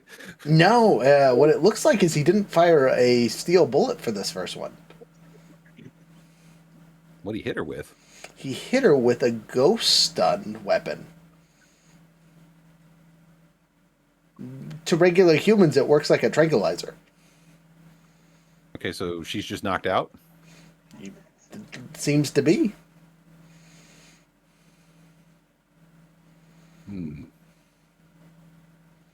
So I didn't see any overt, like, physical-based strength checks other than wreck. How hard would it be to throw this woman over my shoulder and lead the kid away from danger at the same time? You can do that. That's not that too much of a problem. For using a skill for that, probably finesse or prowl would be where you want to go with that. Because you're right. There's really not a big strength one besides wreck and skirmish, but you're not fighting and you're not trying to destroy things. All right, so here's my thinking. I throw her over my shoulder, I grab the little girl by the hand, and try to lead her to our nearest safe house, just right now. Okay. Go ahead and make your... if at all possible. You will make your roll check. Aaron, make your second shot while he's making his roll to escape with the child and whatnot. 5. She's heavy. Take your stress. You get him! Straight up, shoot him. Let's see how bad the shot was. Go ahead and roll me another d6 just to check on the wound that you just gave. 5. Fantastic wound. With the shot he already took from before, he goes down. You're pretty sure he's dead. Using your new spell that your whisperer taught you, though, you say the magic words, and the crows do not arrive. You look down just in time to see me carrying off Mom and leading the kids somewhere. Makes That's sense. if you can see me through the chaos of the crowd. I was thinking the same thing, but I had no way of singing to you because we're not close to each other. I'm singing to you. But you do know where our safe houses are, so. Right. Okay, so I'm going to, I don't know, I'm going to prowl away to see if I can go get out of here unnoticed. Okay, you do so. You will also notice that down the street there is a plethora of bluecoats kind of coming from the same direction the sniper was sitting at. So if Vincent left to the south, they're all coming in from the north. So I'm going to go south. Okay, make your prowl roll as you make your escape. Or at least try to. A 5. You do so with minimal effort and issues. You do take one more stress as you make your way out safely. Lucky me. So when you totally fill up your stress bar, that's a trauma, right? Or do you have to go one over that? No, it is going over the bar. If you're at max trauma, you're at max trauma. Okay, that's right now. So it's been a stressful mission. Okay. You make your escape. Our dear friend at the bottom made his escape with small child and whatnot. You guys head to the nearest safe house. Does anyone like to have a flashback to say that's what you discussed if things went wrong? Indeed, but it can't be me. Guess it has to be me. That's 2 stress to have a flashback, or just 1? It depends on how much effort the flashback is. I would say for this it's 1. All right. And you said I took 1 for carrying the woman as well? Yes. Cool. I am 2 points from maxing out. I'm really glad we have the extra trauma slot right now. I'm telling you what. All right. You guys successfully make it to your safe house. You have a very scared little girl, a very knocked out wife. The huntress has arrived with her rifle, and that you would think would freak the little girl out, but she doesn't seem to be worried when you show up. Interesting. As you enter, I'm going to kind of move in close and whisper so you can only hear me. And careful what you think around the little girl. I know that sounds strange, but careful what you think around her. You know you just thought all that, right? Yes, I'm aware. Oh, okay. So I think about consistently how brutally my family was murdered. The little girl looks uncomfortable. He just kind of gives you this look of, whatever, we need to resolve this. Make sure she's stable. He points at the mom.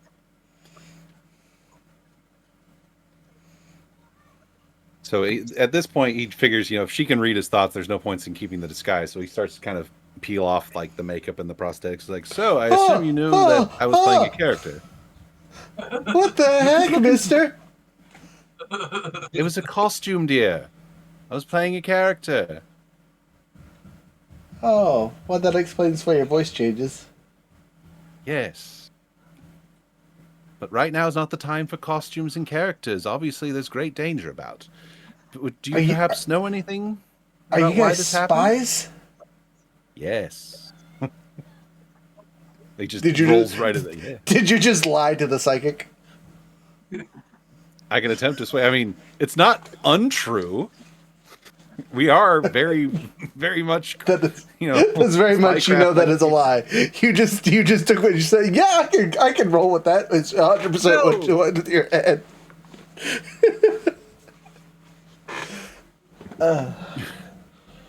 We're not spies. We're very spy-like. She looks very confused. Who are you? Why did you want me and mommy? What's up with this camp thing that you were trying to take us to? It's a safe place, and we want to take you to a safe place. Now that is not a lie. It doesn't seem Originally, to be we were just going to keep you at the safe place, but it looks like your mummy might need a safe place to be as well for a while if bad men are going to be shooting at the two of you. Yeah, the bluecoats. Yes, normally they're supposed to be the good guys, are they not? Why would bluecoats want to hurt you and your mummy?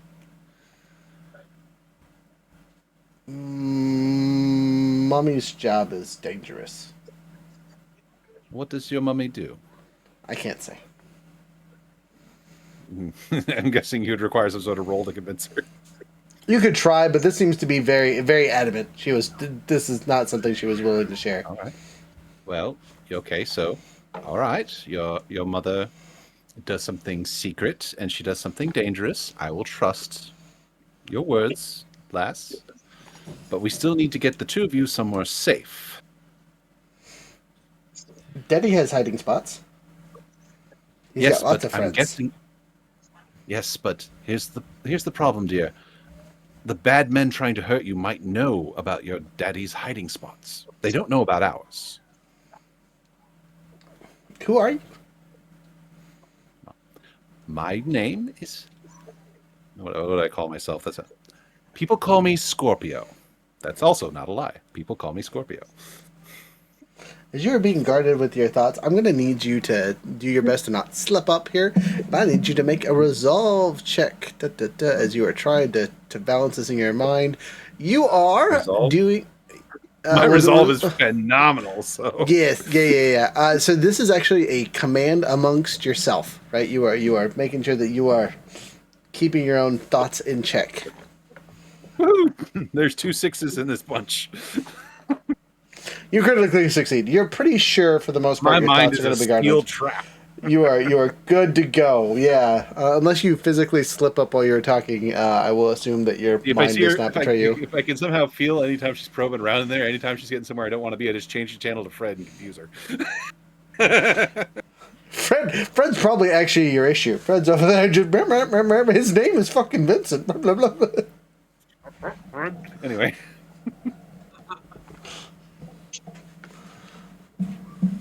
About puppy dogs and daffodils now. That's it.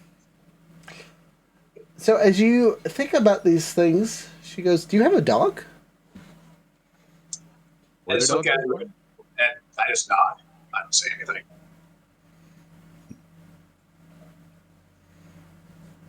You as players How might do you really? come to the realization she can't necessarily see what's in your mind. She can just hear what's in your mind. Because she didn't mention the flowers. But she did mention barking dogs. So things that made noises, she can hear them. So she doesn't see images. She can hear audible, like anything audible. Internal monologue. She can hear our internal monologue. All right. See, Vincent's kind of having some flashbacks right now.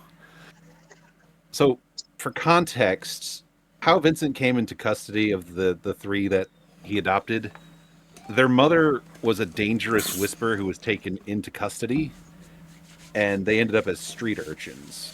And he found them on the street before taking them in. Okay. So this is kind of all like, it's like, oh, child with supernatural things. Okay. So this hits particularly close to home for you. A little bit. Well, we did not know that about you, or at least I did. But now he's actually like, it's not just part of the con now. He actually does want to keep this girl and her mother safe. You can do whatever you want to Dad. I mean, Dad's committed a crime, and you're... You have no emotional connection to this one yet. Just wait, it's coming.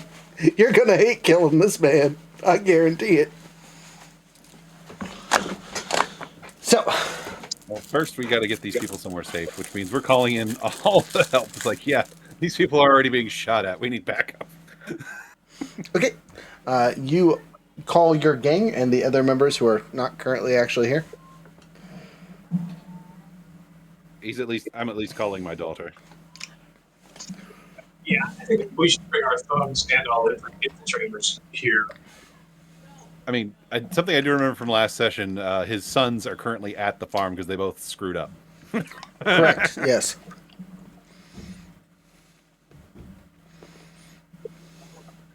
And now they get to be camp counselors. So, you guys finished the con. The con was invite the girl to the thing, but instead you kidnapped the daughter directly. Congratulations for And the wife, succeeding accidentally. Yeah. I mean, she's unconscious. She can't exactly, disagree with being kidnapped at this point. Plus, it gives us more bargaining room. You will also take note of, after having carried her, that this woman is a brick house. Just muscly as all hell. Like, she's like looks feminine and delicate until you pick her up, and she weighs 50 more pounds than you think she should. And as looking her over as you set her down and whatnot, it is very apparent that she has very fine and defined muscles. Like not bodybuilder status, but she is just condensed. She's athletic. Jesus. Fucking. Let's see what else. I mean, he'll make conversations like, so tell me about your mummy. You says she has a dangerous job. She seems very strong.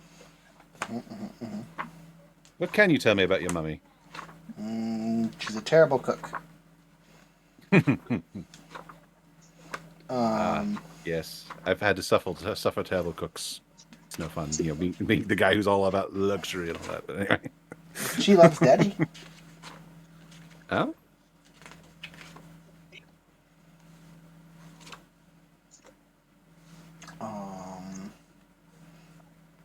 She has a brother that she cares for a lot.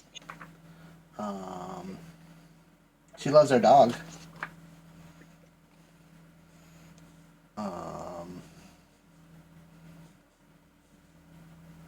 Her favorite color is gold. My favorite color too. She shakes her head. No, it's not. Oh, but it is. It actually is his favorite color. You sure? His favorite color is gold. Oh, okay. Internally looking back, Fred, stop it. No, Vincent's favorite color is gold. There's precedence for this. I 100% believe you. Well, think about it. No, I get it. It's funny to me. But the Fred thing, I couldn't pass up. All right, so sorry, I'm finding what you guys get for stuff and things. Get past this page. All right, we gained 2 hostages. All right, time for your payoff, team. So you made money at the stand. Congratulations. The amount of stuff spent gained you 2 whole coin. This also includes the other teddy bears that you guys will eventually sell and not keep on hand. I totally just left those crates there, though, when we booked it. Yeah, someone else could give me. It'll be fine. It'll be fine. I want to point that out. I did not grab the crates. I just grabbed the people. You will get 1 rep for sure. You guys were contending with to be fair, several groups, but currently one group that is 1 rep higher than you guys. Well, let me see what rep they are really quick. I think they might actually be equal with you guys now, which would be crazy. But there's a chance.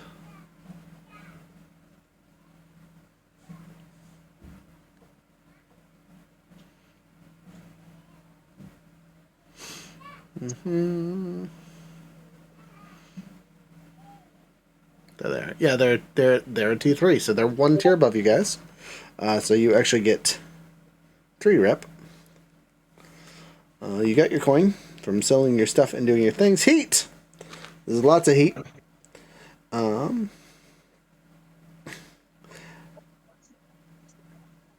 guys don't get any bonus heat from killing anybody, so that's a positive. You were on hostile turf when it happened, as you were in Crow's Foot. Is not some place you guys have many friends. Actually, I take that back. It's also a place where you don't have many enemies, so no negative or positive on that. More neutral. Way more neutral people, yeah. But it's definitely 4 heat because it was loud and chaotic.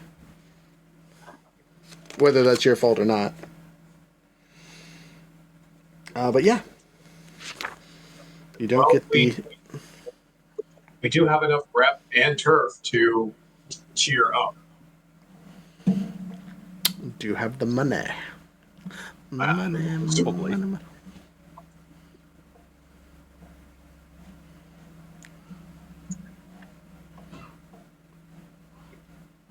We have a lot of coin in the vault. You Oh, do. God. So it's 8 times 3. You need 24 coin to go to your next thing. Except for you have patron, so cut that in half. It's 12. 4, 5, 6, We 7, have 8, 9. Yeah. 9, so we're 3 short. We just got 2 coins, though. Yeah, So so one of us could pitch in a coin. I can pitch in a coin, I guess. Well, don't you guys also get coins from your gambling den? Yeah. Oh, yeah. So, but the gambling den is. Let's see how that works here.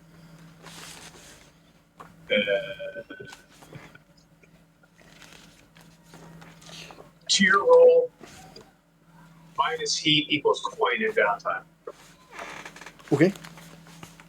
So we are tier 3, so you get 3d6 minus whatever your heat level is. Sorry, you're right. You have it. Right. So 2d6.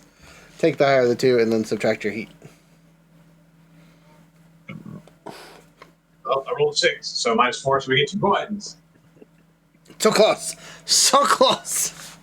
Well, with the 2 coins we just got, we have enough. Oh, okay. I thought you needed 3.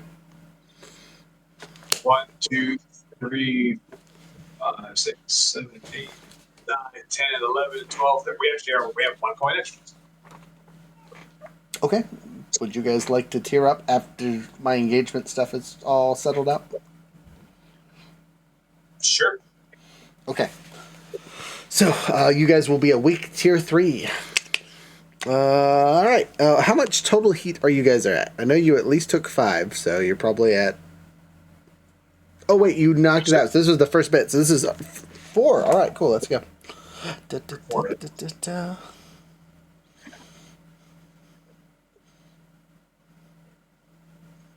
Okay, we have chances for new stuff. This could be interesting, team. We could not roll on the same thing we've had 48 times now. Questioning.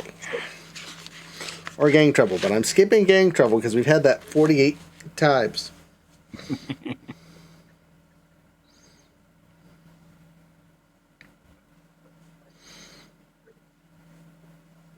Ooh, okay, so because some you guys are the usual suspects when people get murdered in the city now.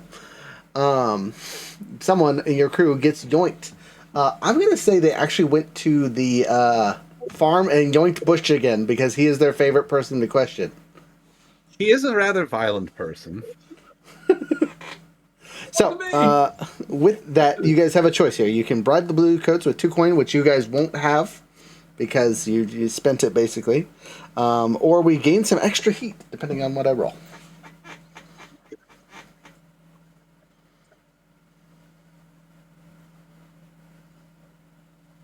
Sorry, I had an important message I had to check. Say the choice again, sorry. You can either pay 2 coin, which would stop your upgrade, or you can take a die roll, and depending on how good or bad I roll, you can gain heat or not. I mean, we just reset our heat not too long ago, didn't we? Yes. Yeah, we were in 4, so I think we just take the heat. It is what it is. We can All right. maybe try it. Here's the roll. I'm sorry. Plus 2 heat then. The worst roll I could roll. I'm sorry. We're at 6, so probably have to do something to knock that down. Probably. Oh, you know what? I take this back. Because of their crew stuff, he actually gets quite a few more dice, so it might not be that bad.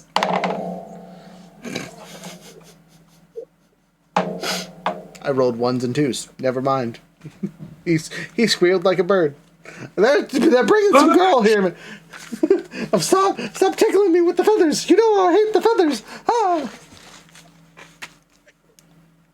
Or worse, he was uncooperative, like violently uncooperative, and it's just making the situation worse. Okay, so jumping over to our downtime activities. You guys, that's all the stuff that we need for that. So you guys get the tier upgrade. Dun, dun, dun, dun, dun, dun, dun, dun, party upgrade. Yay! So on a plus note, lower tier gangs are much less likely to mess with you guys. Higher tier gangs are now taking you into consideration. You are tier 3, which kind of puts you middle of the pack. You are not unimportant, but you're also not the most important. So reaching level 4 and 5 tier groups, you guys have the ability to do so. You are on par with any group that is considered a tier 3.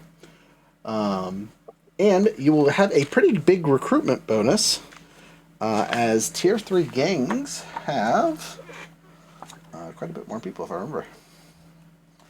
Go to the gangs page really quick.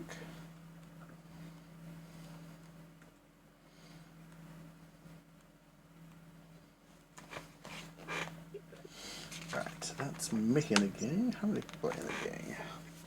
Cohort, ceiling, picking gang, blah blah blah. Oh. Wheels. Oh, he just turned off this thing. It's so good.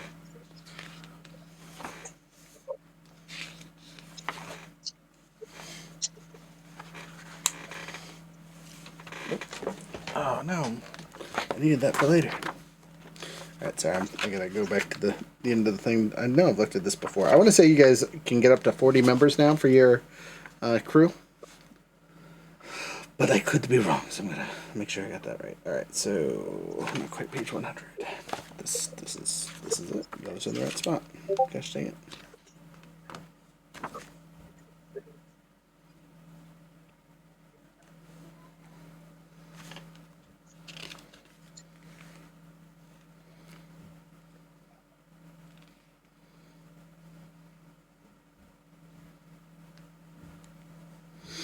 Okay, so why does it not tell me how big a tier 3 group is? I guess we gotta go to factions.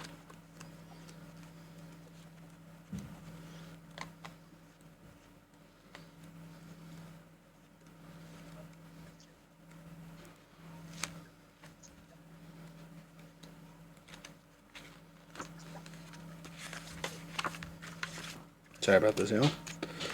Oh, very good.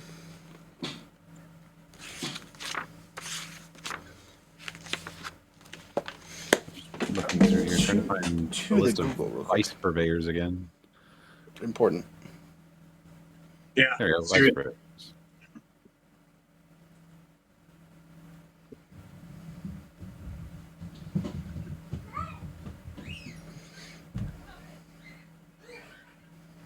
Okay, so tier 3 is 20-ish people, right? So I'm going to say it doubles from tier 2, so it maxes out at 24. But you have space for 20 people to be in your gang now, plus extra.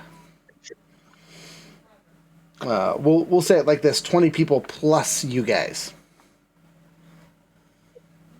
Okay. Yeah, tier 4 is 40 people, and tier 5 is 80 people, which is a massive gang.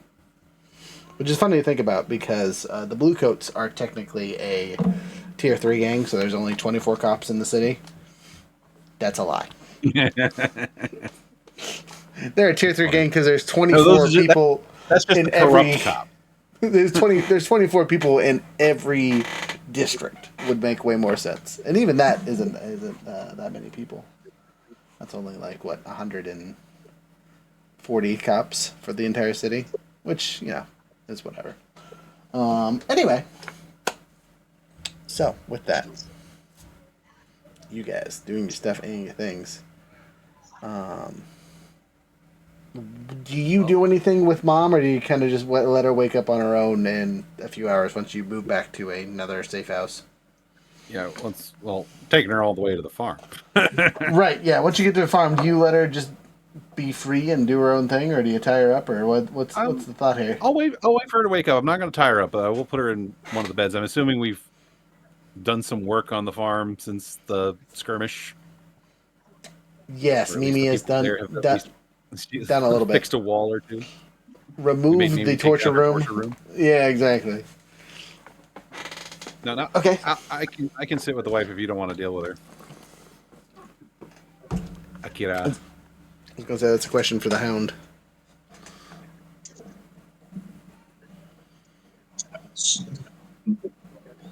What? I didn't catch that.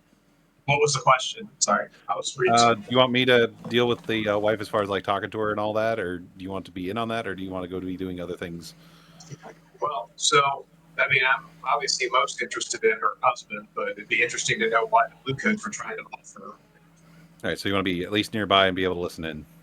Yeah. All right. Yeah, no, I'll sit with her. She'll be comfortable. Her kid will be nearby, and I'll even there'll be a window where she can see like her kid playing with the other kids outside. Okay, so you have introduced the small child. Have you asked her name in this entire time? I have not. Okay. That should probably be something I ask on the way there. I am I offering haven't asked it to either you. of their names. Well, you'll know that mommy is mommy if you ask that question.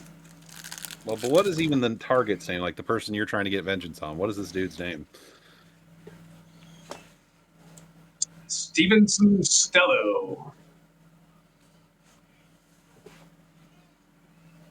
Stello. So this is Mrs. Stello. Correct. Yeah, just physically write that down. Oop. Sorry, just updating my own notes here. Steven Stello. And what is the wife's name? You don't know. No one's asked. You're gonna make me do all this in dialogue. Got it. Okay. It'll be important. It'll be good. It'll be good. All right. Well, I guess the first thing to do upon arrival is actually, when introducing the little girl, I'll actually stick around while she introduces herself to the children, so I actually know her name. You very, very quickly find out that her name that she goes by is Peanut. Peanut. Yes. Peanut Stello. Or at least that's her nickname that she tells people of her own age. All right, well.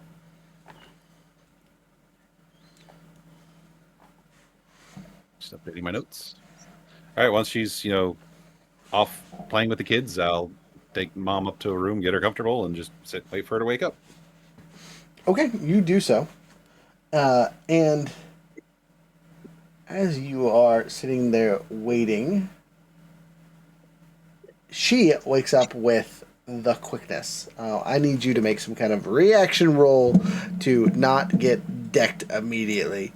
Preferably, if we look at our handy-dandy list of skills and things, finesse would probably be a good choice. Finesse is not something I am good at, though. Okay. At all. That is my I suggestion. have- You can always make your own ideas here. Like she just wakes up and just blind swing. Immediately, sees someone that doesn't recognize and just goes for it.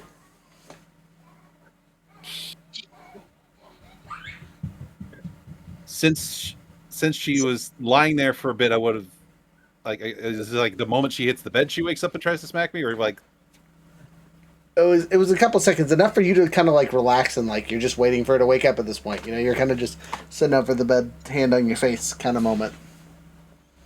Or crossed in front of you. However you you're kind of just waiting for something to happen.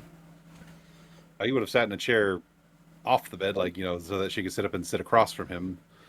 But Okay, so you'll have a second or two of lunchtime, but immediately it is a strike. So could I use, say, a study or survey to be like, oh, she's waking up, oh shit, and topple background? I would say no. I don't think survey or study All right, would make sense for this. Then I guess the only thing for it is because prowl doesn't make any sense. Wreck doesn't make any sense if I'm not going to punch her back. And all of my social skills aren't going to keep a fist from, colliding with my face. So I guess we're trying an untrained finesse check. Could also do skirmish. I don't know if that's worse for you or not. I don't have any points in skirmish either. Okay, on a plus note, you get an experience point, so don't forget that, because it's an untrained skill. Yep. So we're going to go with finesse. And you take the lesser of the two, right? Correct, yes. Untrained. I got a 4, so at least there's that. There is that. So you kind of get out the way. She doesn't connect and knock you out immediately, but she definitely has you grappled now. So like it went from a thing to she has snaked her hand around you and has you in a chokehold. You are getting choked out. What would you like to do? Well, since I stood behind her and put my knife or my pistol right up against her head and say, "You're going to need to release my buddy." Okay, so you pull. The daughter is safe. Okay, let's see how she takes that. Give me a second here.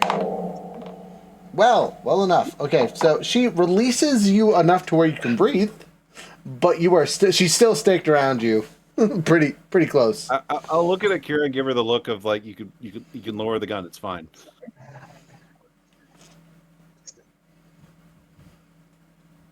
Your daughter's safe. She's outside playing with the other children. Sort of lower the gun slightly, like I can really get it up fast if I need to. Yeah, no, you can keep it drawn. Just you don't have to have it pointed at her head.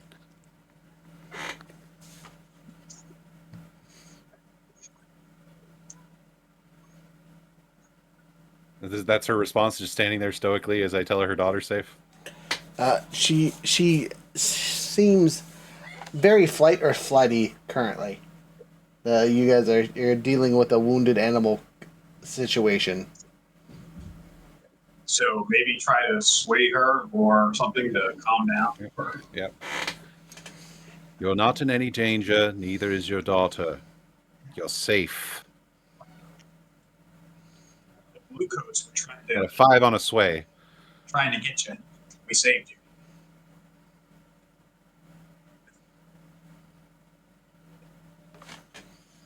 Okay, 5 you said? Yep. Time out. Hold up. Before any of this can occur, you guys forgot your downtime activities. Oh, right. We finished the job. Stress relief. Before That's I was easy. going to say, do you want to do that really quick, and then we'll take a quick break and go back to our scene here because we are at the 2-hour mark. Yep, that works. That works. Sure. All right, We, you both get 2. Woohoo! So Oh, wait. definitely going gambling to reduce the stress. Oh, good. I actually have 1, 2, 3, 4, 5, 6, 7. Oh, thank God, because I rolled a 7 for my stress relief, which means I got exactly what I needed. How did you roll a 7 for your stress relief? Did I roll an extra die? I might have. Okay, then it's only 6. You don't add them together, yeah. But that's You might good. roll more, but you can only lose 6 at most. Okay. Yay, I'm down to 1 stress, so... the other downtime activity will be progressing my timetable on my sword, I guess. Because I know I have, was that under factions and clocks? That's what it was. Ivory blade, so that just gets 1 pip per downtime action, right? No, you roll for it using one of your skills to see how well your stuff is going.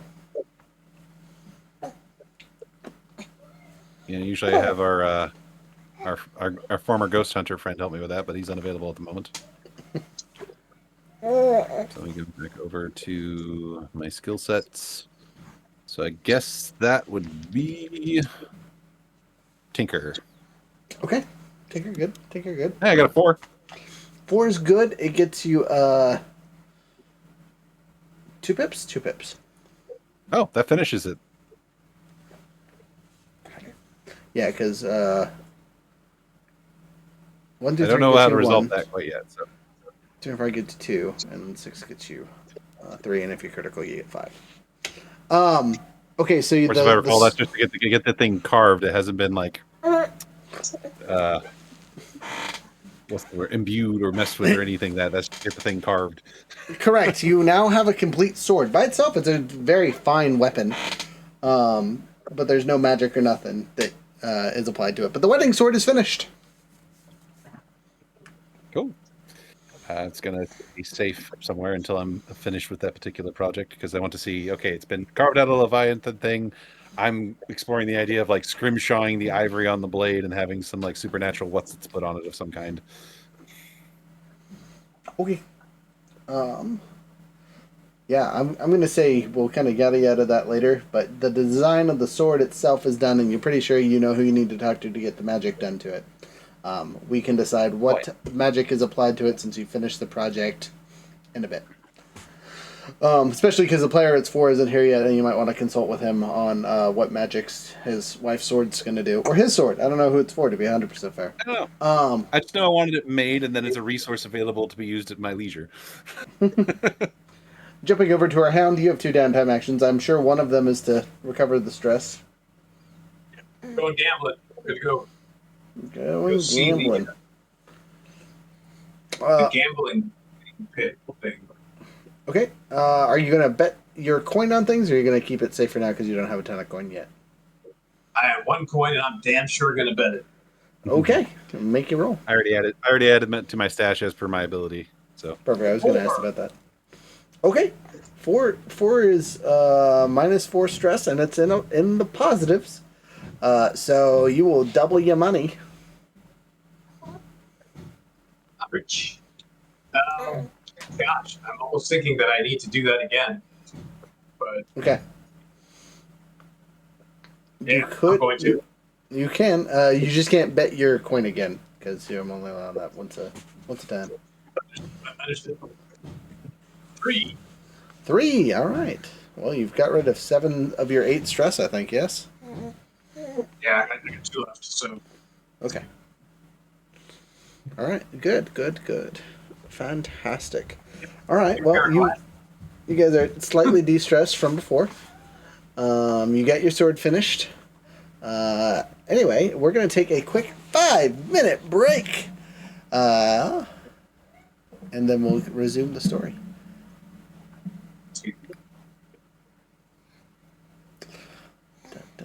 Should we play the... I was going to say, do you guys want to hear the children's song I made for the kids? sure. Why not? Wonderful. Oh, this one. Okay.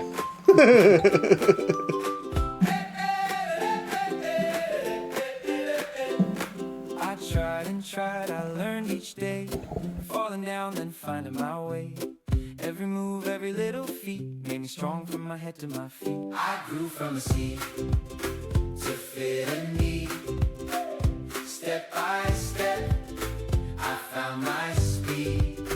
I grew from a seed to fit a need. Shine my light, I'm ready to lead.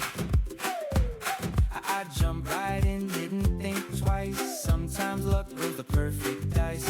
I found my courage, took a stand. Brave and bold, I made my plan. I grew from a seed to fit a need.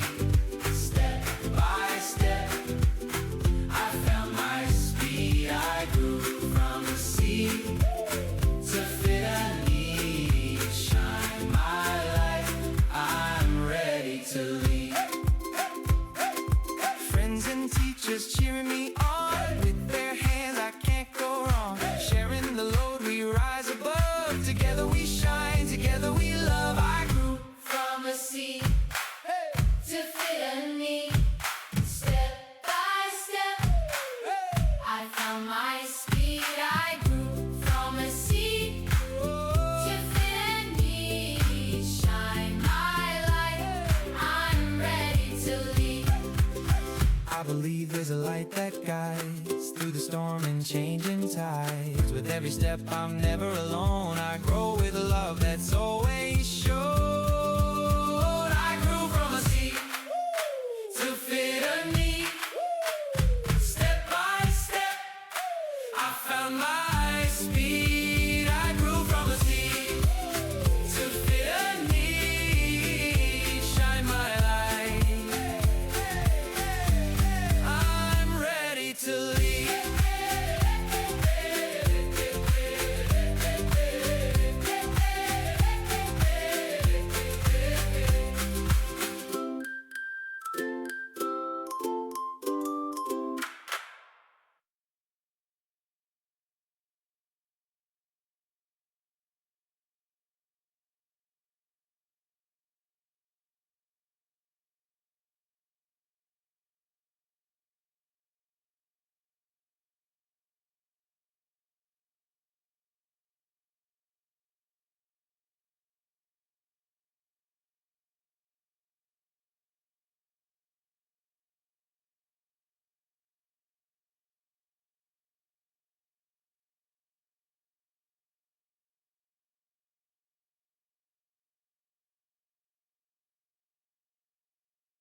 Hello, darkness, my old friend.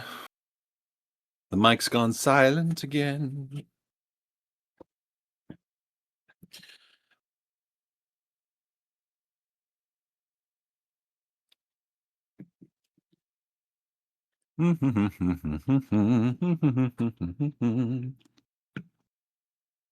Nope. Hey, back.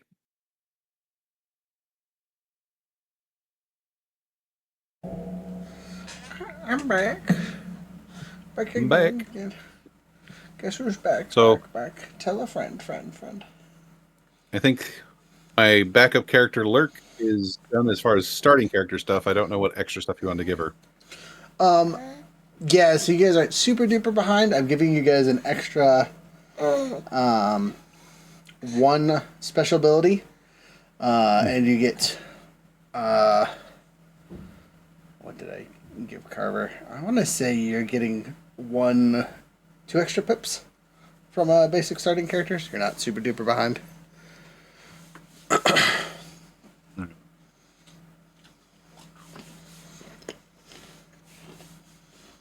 Originally, you guys were supposed to flip flop more than what you have, so they were supposed to have some training and skill and whatnot. But I think it to encourage Giving playing her- more.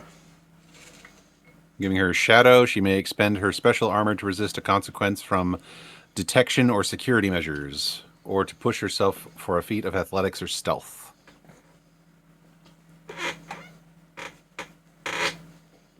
Pretty cool. Let's see, she's got 1 pip, 1 pip at Tinker, 1 in Finesse, 2 in Prowl, 1 in Skirmish. Probably another pip in Finesse. You said 2 pips? Yeah, it's probably safe. Alright. So yeah, 2 pips in Finesse, 2 pips in Prowl, and probably another pip in Tinker, because, unlocking security, that kind of thing. Alright. Okay, I think she's done. Since one of the vices is obligation, her vice purveyor is actually Vincent. That's kind of funny. Because that was an option.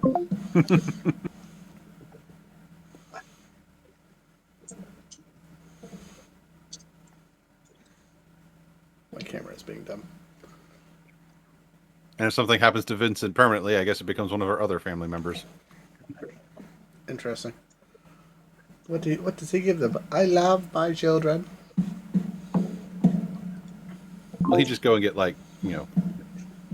odd jobs or whatever would be constituted as a task of fulfilling her family obligation and relieving stress. Taking care of your deranged mother. Deranged brothers. One's a Hey, look. sadomasochistic brawler, and one's a dabbler in the dark arts. Dabbler in the dark arts. Let's see if I can get this silly thing to work and behave itself. It's being a bum for no good reason. BRB as I fix this technical issue. Of course, it's the theme of the evening. Oh my goodness, right? NVIDIA, what is wrong with you?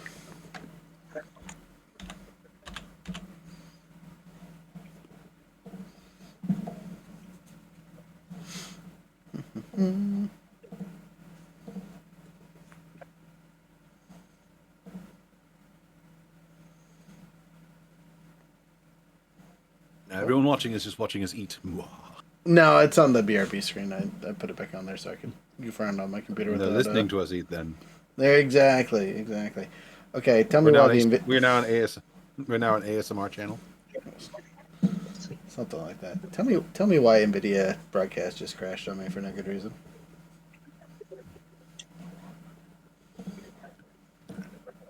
It's done. Aha! Okay, then maybe it just needed to die really quick so it could come back to life. Don't you hate it when that happens? Let's find out. Aha! Alright. All has been fixed by the ever amazing tech support of turning it off and on again. Murdering it and letting it come back later. That fixes all the problems all the time. So, she has you wrapped up like a snake. Not quite choking you out, but it's very apparent that could happen. She also seems to be doing something weird with her fingers, and it is giving you pressure points of death vibes. I figured. Again, the last roll I made was, I want to say a 4 to let her know that, she's safe, her kid's safe, she's not in danger. She looks around for a minute. What? Blue coat? What about them? They were trying to kill you. I stopped them. And Vincent, he saved you. Yes, I was the carnival barker.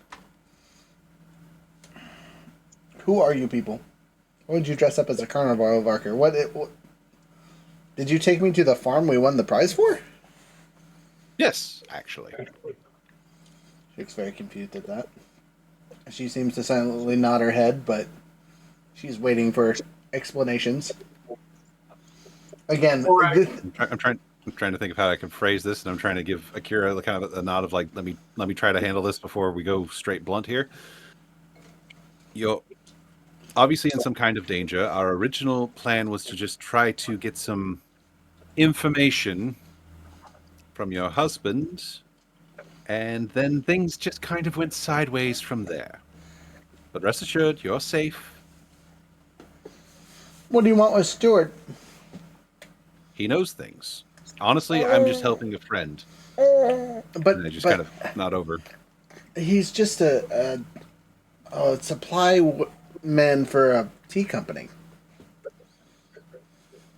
I don't know how he knows the things. I'm not privy to those details. My friend here lost her family quite tragically, and your husband knows something about it. I narrow my eyes, but I say, stay silent. We're straight playing her right now. To your guys' knowledge, she is not psychic.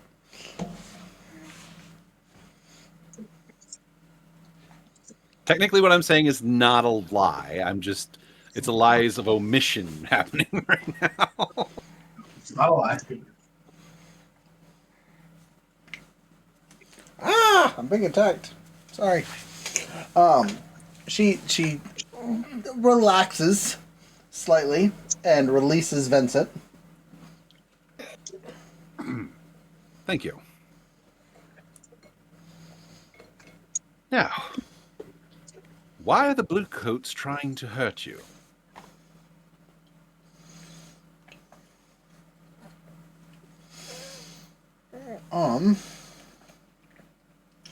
Her eyes go from, well, actually, I guess she's kind of been in this mode the entire time. So before, when you saw her when she was just prancing around with the girl, she seemed like very happy-go-lucky, very joyful. There was a lot of life in her eyes, just normal signs of motherhood and whatnot.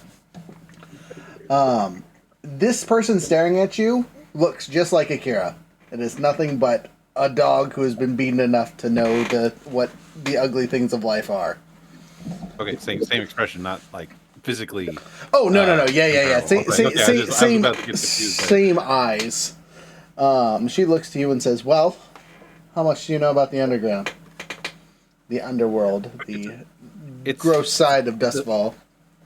It's a vast and multifaceted thing. You're going to have to get a little more specific. Okay, I'll do you one better. Who are you guys?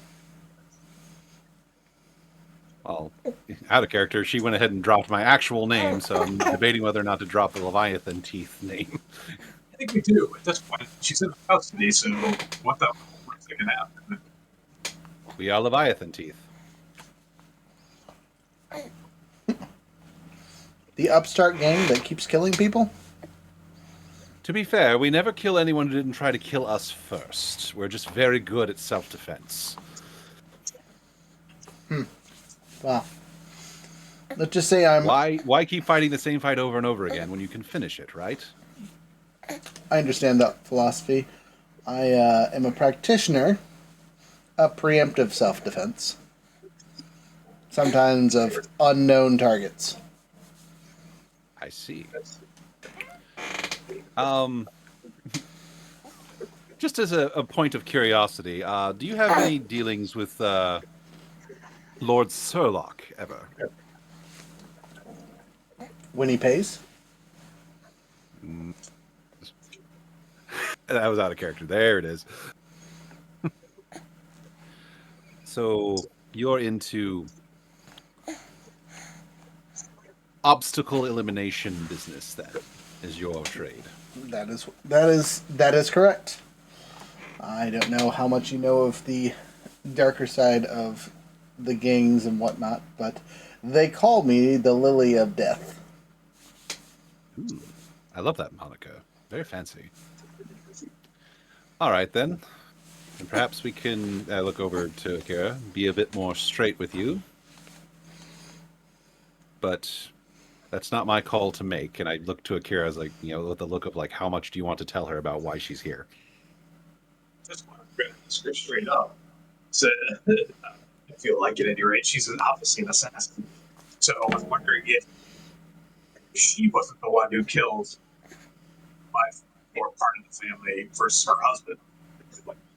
I don't know how reliable my information is, but Your information came from a man you tortured to death, and this is like whatever he told you was the truth. how much do you know about your husband? Stewart's a good man. He's a tea manager, deals with the local warehouse, keeps him busy all over the city. Your husband was part of a black underground syndicate that killed my entire family. They killed my dog, my father, my mother, my brother, my sister. I could never imagine that. I mean, that man can't even burn tea without crying. I think he has you snowed. She looks disconcerted for a second. No, there's no way. His So either he did it, or he's covering for you who did it. She looks at you for a second and says, "I don't recognize you, and I don't leave survivors." So From one killer to another. I also don't kill dogs unless I have to. He may not have pulled the trigger, but he made sure that it happened. I don't know what to tell you. I've known this man for a good year now, at least. Whole year. If I may, Fox, is it entirely possible that this man is being framed, knowing full well that your vengeance would be reaped upon him? No way possible. Just a possibility that needs to be explored. You've only known him You're for sure?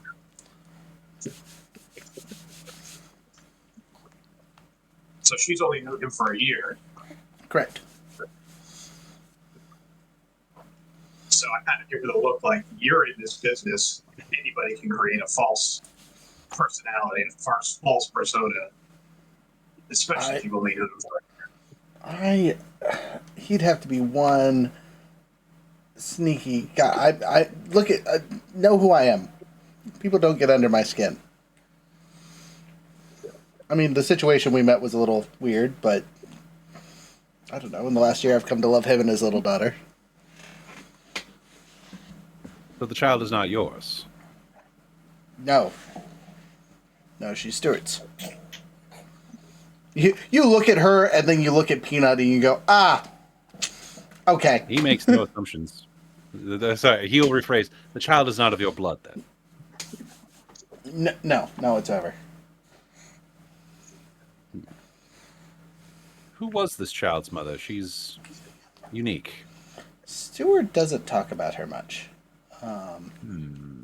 If ever. Apparently she died in a, as he describes it, a horse accident. She was trampled to death by a noble while holding the peanut when she was little. Hence why she has scars on her head from the horse hooves. I don't know if you took a look at her forehead at all, but you'll see them as the... Only to see that she was not injured.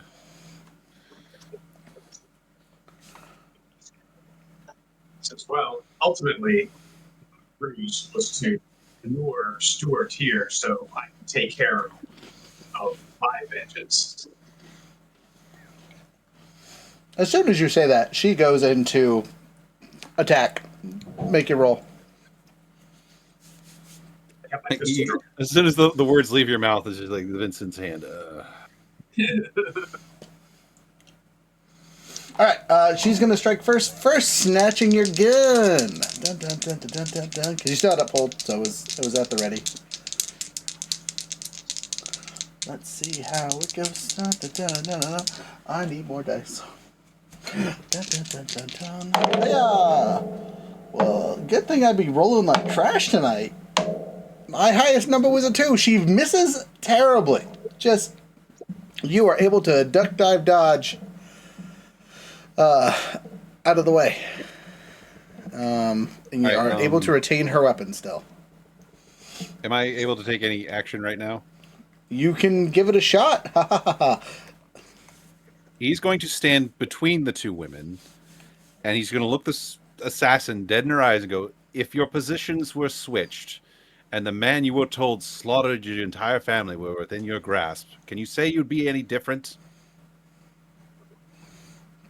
Are you making a sway check?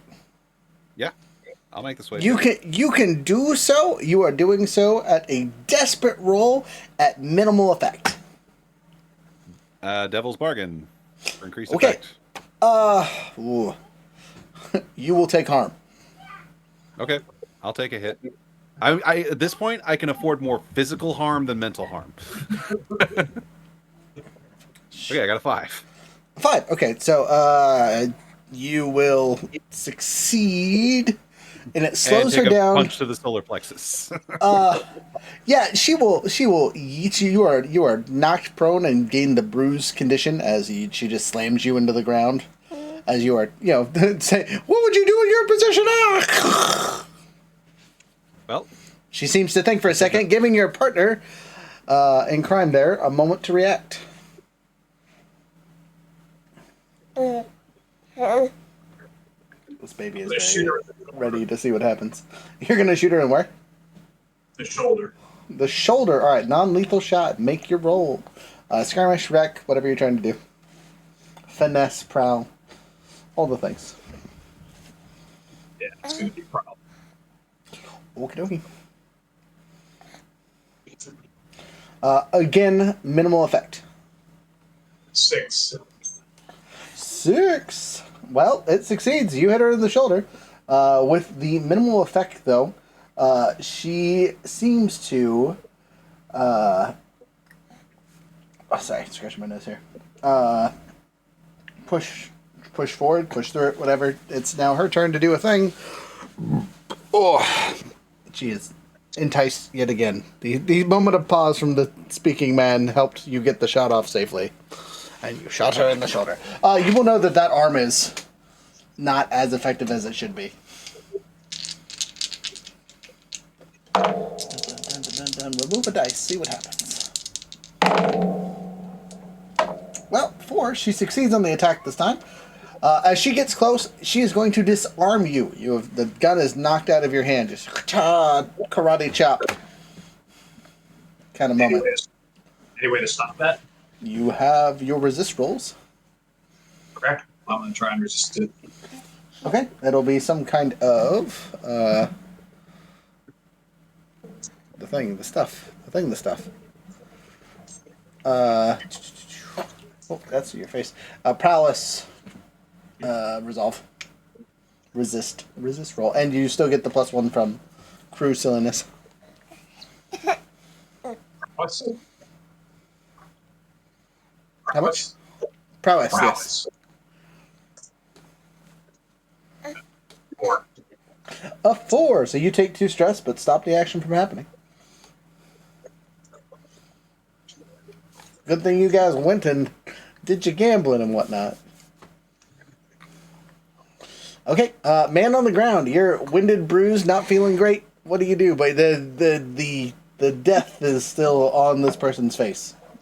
They are a trained killer doing what they're trained to do. What do you do to stop them? Or Dagger to help your friend? My best bet is still social skills. So I'll describe like how it would play out dramatically in my scene. So he just kind of coughs and stands like, huh. So that's how it is. He'll stand and he'll draw his cane sword, I get it. See, at this point, it doesn't matter to you if your husband did something monstrous. Because you yourself have done monstrous things, and you love him. So you'll kill to keep him safe. I can respect that. Hell, I even admire it a little bit. But here's the thing. Your husband is still guilty. And my friend here demands vengeance. And I know I don't have a chance against this woman, but if I can draw her attention at all, he'll just point the sword at her like as if saying, "En garde." Okay, what are you trying to do here? Are you trying to command Sway her, her sway to get her? her. Sway her. If I can convince her of like the paradox of her motivation here, great. But at the bare minimum, I'm trying to draw her attention away from Akira. Okay, I'm for that. That makes sense to me. Woo! A 6. All All right. right, you have successfully pissed her the hell off. Congratulations, you argoed like a true man. Just shit I'm talk about until to you take a die. punch. All right, you did your thing, which now leads it over to Akira. Akira, you are not disarmed because you did the resistance roll. And now I've called her out on her hypocritical BS, and she's about ready to kill me. Let's shoot her in the back of the head. Or wherever. All right, you're gonna try and shoot her again as you have successfully. I'm gonna say just for the how she did the chop is like she chopped you in the hand and you grabbed it with your offhand. So roll your Yeah. pew pew. I'm gonna push myself.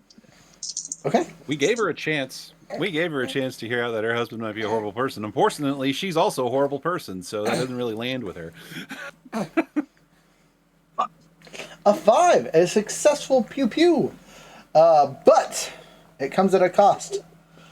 Desperate rolls. By the way, this entire situation is 100% desperate. So far, you guys need to don't forget your experience. But Well, I've earned a new pip and resolve again. yay! But with that roll, you will also notice that a clock has started. Someone's going to come investigate the gunshots. Maybe you'll see. But roll me a d6 for how bad is the chicka chicka bang bang? A 5, sir. Well, it hurts. They're still alive, but oof. With the non-lethal wound you did earlier, plus this wound here, she's looking rough. Her turn though. So, Argo, you have a bleeding, wounded assassin all up in your business. So she's still like on her feet and after me, or did she like? Oh fall yeah, on her yeah, knees? yeah. No. She took that shot and it's moving and grooving. This isn't the first time she's been shot. Heck, this isn't the first time she's been shot today. If she gets close, I'm gonna try to bring the blade like to her neck, and just make it clear, last chance. Oh, she knocking the hell out of you. It's a skirmish roll for her. Okay, all right. You can resist the effects. You can't resist her effects. You can resist the bad things that happen to you. So, just as a note. Which reminds me, I probably shouldn't have allowed the disarming thing to happen, but that's on my fault. All right. All right. She succeeds. She connects. Luckily, she doesn't have a weapon, so it's just with her legs of death. So, like, you think she's gonna punch you with her wounded arms again, but instead she just does this like flurry spinning side kick and just catches you in the throat with her heel. All right, so that's a prowess roll. For Is this resistance. the effect? Yeah. So again, I have to clarify. You can't resist the bad things that happen to you from someone else's actions. You can only resist the things that you fuck up on. So that was I goofed up earlier. I did that wrong with hair and stuff. And instead of going back, we're just gonna push So forward. I take another injury. You take another injury, and let me see how serious it is. It's not great. You take a level 2 harm as your windpipe is crushed. Great. Took away my greatest asset, my ability to speak. Which might be the whole point of her kicking you in the face. What do you want me to put? What do you want me to list that injury as? Tier 2 harm. Crushed pipes.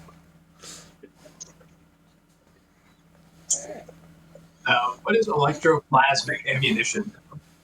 That's the stuff that kills ghosts. And works as stun on regular people. Okay, that's what I thought. Speaking of, man that just got gonked in the throat, it is your turn. Well, obviously I can't speak right now anymore. You just have a -1D and less effective stuff because of the injury silliness.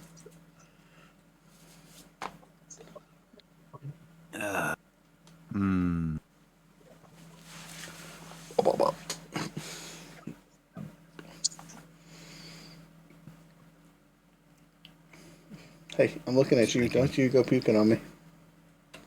You're thinking about it real hard. I don't suppose I could. Like this wasn't a job. Like we didn't have a load for this, right? Nope. Okay. Well, thankfully the cane sword was something that doesn't factor into my load. So.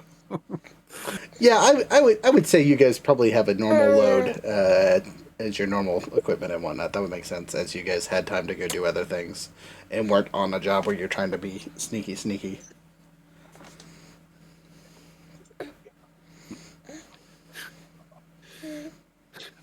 All right, Fred, you got any ideas? Would you like to let Fred take over? Like take over my body or do something ghostly? That's a question for you. All you have to do is make an attune roll, and depending on what you roll, the effect will be. Yeah. Low rolls equals he takes over. High I'm rolls, literally facing that's death the at goal. this point. If she lands another solid hit, I'm down very much. So, Okay. yeah, I'm gonna attune and like say, all right, you got to keep me alive, Fred. If you don't keep me alive, we don't get you into your robot body. Very motivated. I like that. Ooh. Okay, so a 5, a 6, and a 3 on that attune roll. Okay, so Convince Fred 6. to take the offensive. Fred does. He says, "Okie dokie, artichoke," and I will do his own roll on his end. As you did not roll terribly, you did not give up complete control of your body. Instead, Fred splits from your body like you've seen before, and does his own skirmish roll. Go ahead and use your skirmish stat to see what happens. I don't have a skirmish stat. Oh, well. Wait, I have wreck. I have 1 pip in wreck. I will allow wreck instead of skirmish. That makes sense. Let me see if ghosts have anything special built into their. Yeah, no, they don't have anything special built into their stuff. All right, wreck. Here we go.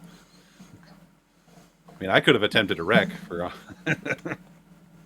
That's a 6.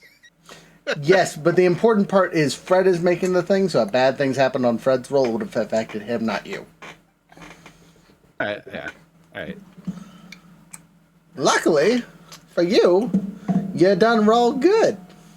And Fred says, "A booga booga, spooky spooky, slappy slappy." He pops out of your body, and basically he just becomes another physical entity, right? He's still attached to you, right? You can still kind of feel it. But as he does so, he takes your cane sword and just yeets it out of your hand full speed. Like he moves your hand enough to just make you just yeet it full speed at her. And it connects. So let's see what happens. But she dodges. Oh my god. She does take a little damage, but she just like has seen this 500 times and was like, nope, not happening today. She's seen the sword flying 500 times. I doubt she's seen a soul leaving a man's body to attack her. She seems relatively unfazed, but that is probably a true assumption. That was your turn. Akira. I'm going to load up my electroplasmic ammunition and shoot her in the back of the head again. Okay, you make your roll there. Close range, up. Now, just as a note, there is a ghost flying around who is detached from your friend's body. Yeah, I get it. if you hit Fred, I'm not going to be upset personally. So Fred's gonna be so mad though. Anyway, 2 6s and a 3. 2 6s and a 3. Got her ass. Okay, yeah. So you hit her. You hit her with the electric ghost bits and pieces, and like the effect that hit her with a rifle from before, she just thunks. As you guys know, these are basically just stun darts to people. There's a little physical damage caused from where it collides because you just shot her with a gun from inches away. But she drops. She's knocked out cold. Vincent is. I could use a stiff drink right about now. I don't know if I have anything that can help him. We're gonna have to take him back to headquarters. You do something with her first. Sorry, I should do that. We should do something with her first. It's like, do you want to see it, or do you want to just leave the room? She's a better bargaining chip alive. I could keep her alive. There's such things as tourniquets.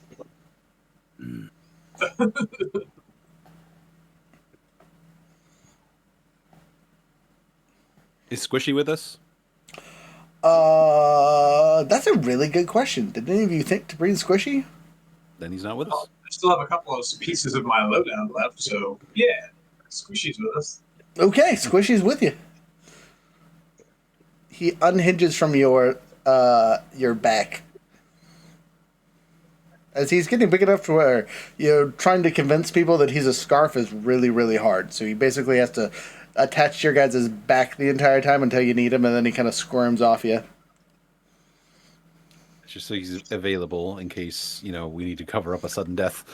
Fred immediately is like, nope, and retreats into your body. Yep, no, he's not for you, Fred. Well, so I think that this is like bargaining chip. What are we bargaining for at this point?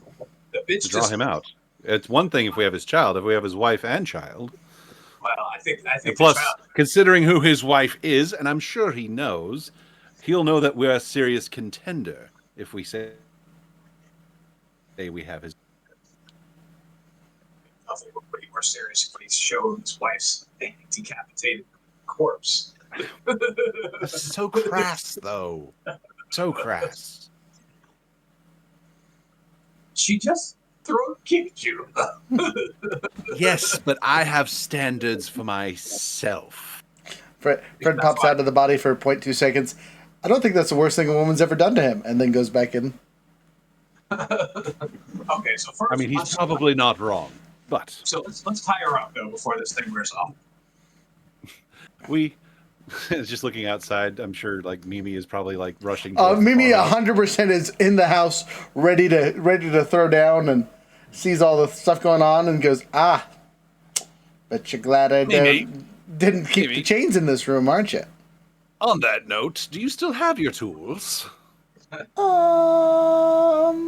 roll for it. She says some of them. I got rid of the ones that I couldn't stomach. But I have some of the basic stuff for, chains and other things that can be used regularly around the house. Excellent. So I think we need to prepare a special guest room for this guest. She looks around and goes, well, that's what this room... I know, we're being terribly inconsistent, but... Where do you want her, boss? I'll defer you to someone who's much more experienced in this. Where do I want her? Uh-huh. Chained up on the wall. That means I'd have to reinstall the chain locks up here. I could, if we're using chains, there's a couple of things up in the barn top. Say, this woman is extremely dangerous. We need something that is going to hold for sure. Well. I guess reinstalling the wall joints it is. She goes, it'll take me a couple hours, but I'll get something to secure. In the meantime, do you have any like manacles, foot manacles, stuff that we can change? Her back? Yeah. Yep. So we'll do all that. All right, you guys take some time and get that done.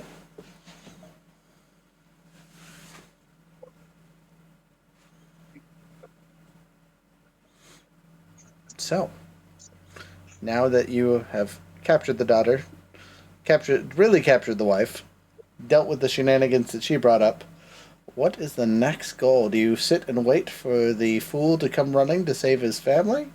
Or do you make some active approach to get his attention? Because at this Something point, active would probably be better, because the less time we have to keep his wife contained, the better. okay. That would be my vote. So what? You guys- Actively trying.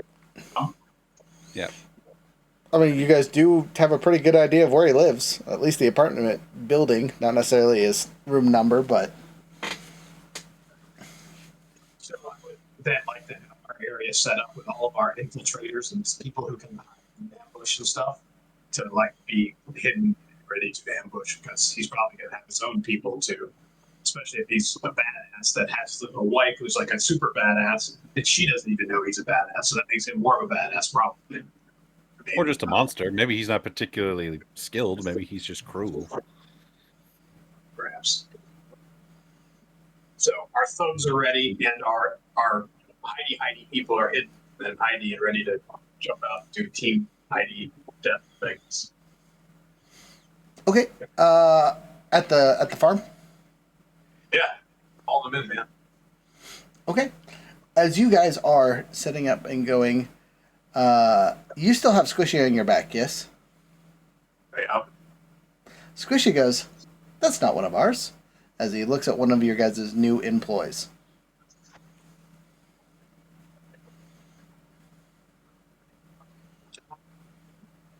"That's not one of our friends." "That one," and he kind of pops out of your shoulder and kind of like points directly at one of the people hiding in one of the bushes with one of your friends. You would recognize this one that's there as a new hire that you hired this last week. So we have somebody who goes infiltrated us. Is what he's telling. I say we go resolve the situation decisively. Oh, maybe it's the father. Could be. Let's go again. Let's go address the situation.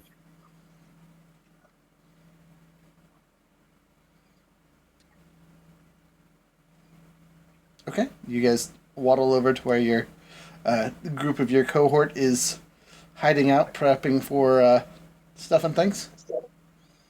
So I'm like, which one's fishy? He points. There's two of them in a little bush, kind of just sitting next to each other, waiting. Right as you walk over, one of them pops up and, "Boss, come on! Why are you giving away our position like this? We've been hiding here for the last 2 hours." I shoot the other guy with the plasma bullet. Okay, I'm gonna give him a roll to avoid that, but he's gonna have some disadvantages on that because that just came out of nowhere. Gonna shoot the guy you don't know, huh? Well, so walking up, you recognize this other guy for sure. It's Butch. You just shot Butch. No, don't shoot my. Don't shoot Butch. I don't shoot Butch. I shoot the other guy. No, Butch is the other guy. Oh, it is? That was not made clear. Oh, sorry. Oh, but wait a minute. It's Butch, but Squishy is saying that it's not Butch. Isn't Butch in jail?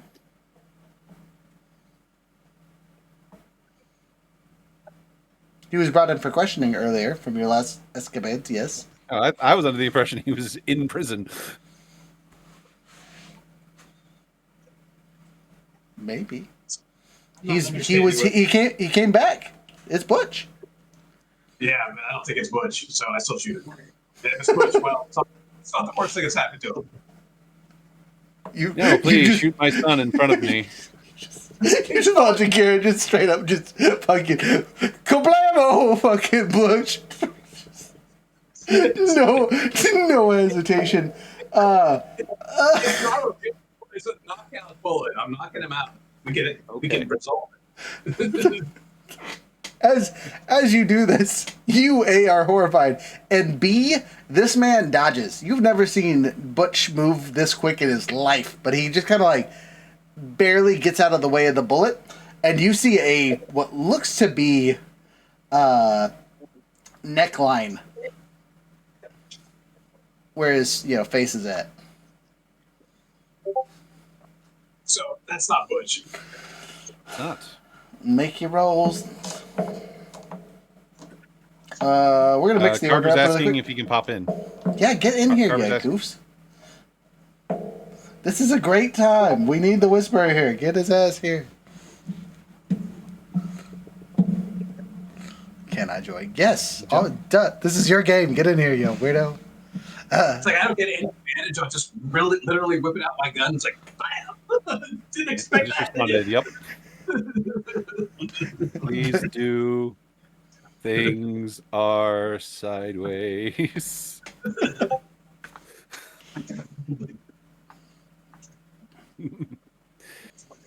Yeah, but no, the moment it's clear that this isn't Butch, then you just, yeah, we're going to get some interesting role play for me the moment we get this hands on this guy. I'm telling you, I sensed it. It was like the force. The squishy force. The squishy force. I gotta say, I do dabble a little bit on the dark side and shoot first, ask questions later. A little instinct. I'm not opposed to violence. I'm just calculating with it. I wasn't gonna kill him. At least I did that. It wasn't like a real bullet. Still, We're learning. all right, These Carver's electric typing bullets are something. great. I love them. They're fantastic. Okay, he's saying his camera is not currently available, so That's fine. Tonight for camera has been I just gave him salute emoji. matters not to get in here, you fool. Anyway, I'm gonna wait for Carver to get in here to see where he lands up in the thing. What? Apparently, a small creature has eaten his camera cord. He shared a picture.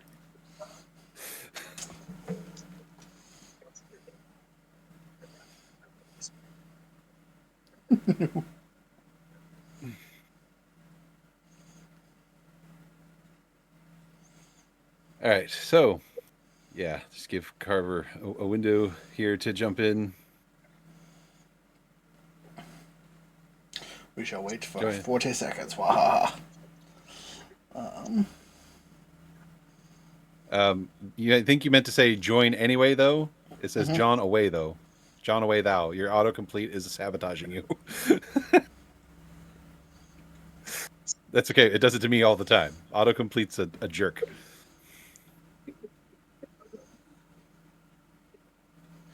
So yeah, big dramatic moment. Come on, come on, Carver. Come on, Carver. He walks on over. He's eating a piece of food. He's going like, "What's going on over here?" This little girl. Why did you just shoot Booth? Why is there screaming back in the farmhouse? What's going on? What that is? I say, hey, what's going on? Okay. I just need a roll a d6, y'all. No, initiative isn't a thing, but we're gonna do a simplified version of it. 3, 5. Carver will get here eventually. Eventually. There he Ah! If we chant enough, he will show up.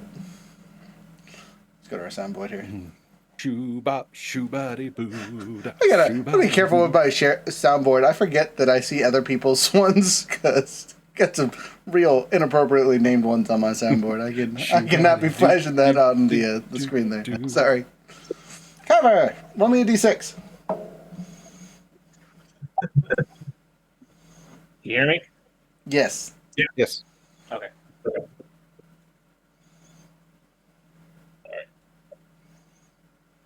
Three. A 3. Okay, fantastic. The lowest roll was our scary man in the thing, which means he will go first. Should we catch him up on the scene that's happening here? Sure. Give him a quick recap. It's important for what's going Okay. on. Job we're currently on is we are investigating. The Great Worm is currently playing his backup character Akira, and we are looking into the man that slaughtered her family. We were originally going to stage a kidnapping of his daughter to draw him out, and it was this whole big con we were doing. But then the police took a shot at the guy's wife in the market. She was knocked out. We grabbed the wife and the daughter, brought them here. It turns out the wife is a professional assassin. We had to beat her ass before she killed us when she woke up. And then we looked outside. We're at the farm right now, currently. We looked outside, and Squishy said that that's not one of our guys. We get down there. We see a guy that looks like Vincent's son, Butch. Akira pulls her gun and then shoots at him. The dude dodges with supernatural speed, and that is the scene you have happened upon. That sounds not great. It's not Well, fantastic. not great. All kinds of not good happening right now. It's loads of fun. Loads of bullets. All right. Anyway, his turn. As he obviously has been caught, he immediately goes to wreck it. And who's the first one he sees? Probably me. Knowing my luck. I've also taken 2 injuries from the fight with the assassin, by the way. Great. All right. I'm rolling a big dice to see who he's targeting. Also, out of nowhere, your Whisperer friend showed up like with everyone, all the rest of the gang. You know what? We're gonna make it really, really funny. And the dude that was with Butch is Carver. Carver, your character is hanging out with the fake Butch, which makes the scene Great. all the better. Be like, what the hell? Why are you shooting at Butch? I'm pretty sure Butch can't move that well. He is a wall of meat. We didn't know that until I already had shot that. Yeah. You just knew someone didn't belong, so you took a shot and turned around. It's wearing my son's face, whatever it is. So I'm very upset at the moment. Using electromagnetic or plasmic bullets, so it's just like a stun gun to people. Humans? So I wasn't trying to kill him. I was just trying to stun him.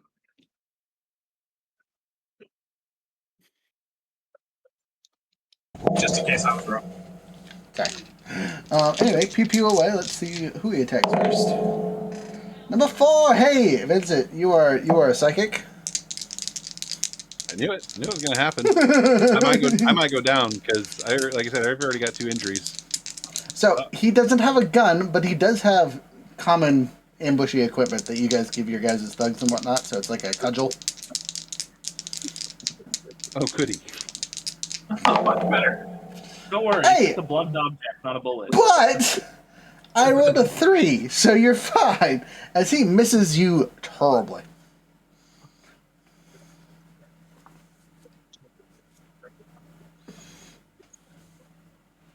So whose turn is next? The next lowest was the 2 3s. So between the 2 3s, who would like to go? I believe it's Vincent or Carter. Carter, you have not gone yet. You can do something, or you can the wait. first thing you do. Well, shit.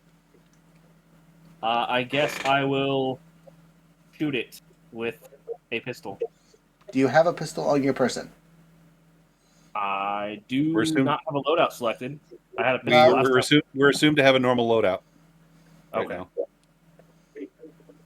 Then yeah, I would have a pistol. All right, you pull your gun and pew pew away at close range. You will know that this action gives you a -1 on whatever roll you're making. That's fine. That's just a 1. Okay. 5 on 1 dice. What skill we're using? Finesse. Okay. So finesse would have been standard effects. So you still hit. You said a 5 total? Yep. It stresses you out just a little bit that you're shooting someone that looks like one of your friends. You take 1 stress, but you land a solid shot into this guy with a regular ass bullet. Go ahead and roll me a d6 to see how effective the PPU was. 6. solid shot. You take out a bit of his body. Right in the leg, dude. You shot him right in the thigh. He didn't dodge that one. Next, that's it. You just saw another friend of yours shoot your wannabe son. Yes. The visual is not good for your brain, for sure. Vincent is feeling a lot of big emotions right now. But the only physical combat skill I have is Wreck, and it's only at 1 pip. Okay. Hey, this is a great time to XP farm. You can double it up. Yes, so. So yeah, I guess we're just trying with a blind swing with the cane sword. So it'll be a risky roll are you using skirmish or something else? Yeah. Okay. So you'll get an experience point for rolling this, but just one. Oh, sorry.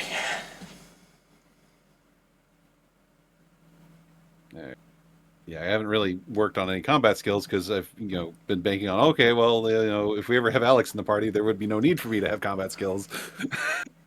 Fearling! Anyway. Yeah, Fearling, yeah, right? Where is he when we need him? Okay. Not great, not bad. It's a 4. Okay, so at a risky roll, it would lower the standard effect to a minimal effect. I assume you're doing some kind of combat punchy, not shooting your son? Cane sword. Cane sword, okay. Hacha! Cane sword attack! You will hit, but it wasn't a great slash. Go ahead and roll your d6 to see how effective it was. 6. Hey, for as shitty of a shot as it was, you did injure him a bit. He's not done, but like his wife before, he is looking on the brink of death already, because you guys have just yoinked him pretty good. The fuckwad. It is Senior Douchey Dad. You just said like his wife before. You slipped a detail, sir. Don't worry, the reveal was coming. Akira! Okay, so I drop my pistol and in one quick movement, whip out my katana and slice at him. So like an Aikido kind of move. Oh, okay. All right. Wreck or skirmish or finesse or... I'm proud from behind because they're paying attention to him. I'm hitting him from behind. I'm going to stab him. Oh man, hit him with the Assassin's Creed Goodnight Sweetheart. Roll to hit. I'm gonna push myself. Tell me the devil's bargain. Peanut C's. Say that again. Peanut C's. I won't do that. Peanut is the little girl, by the way.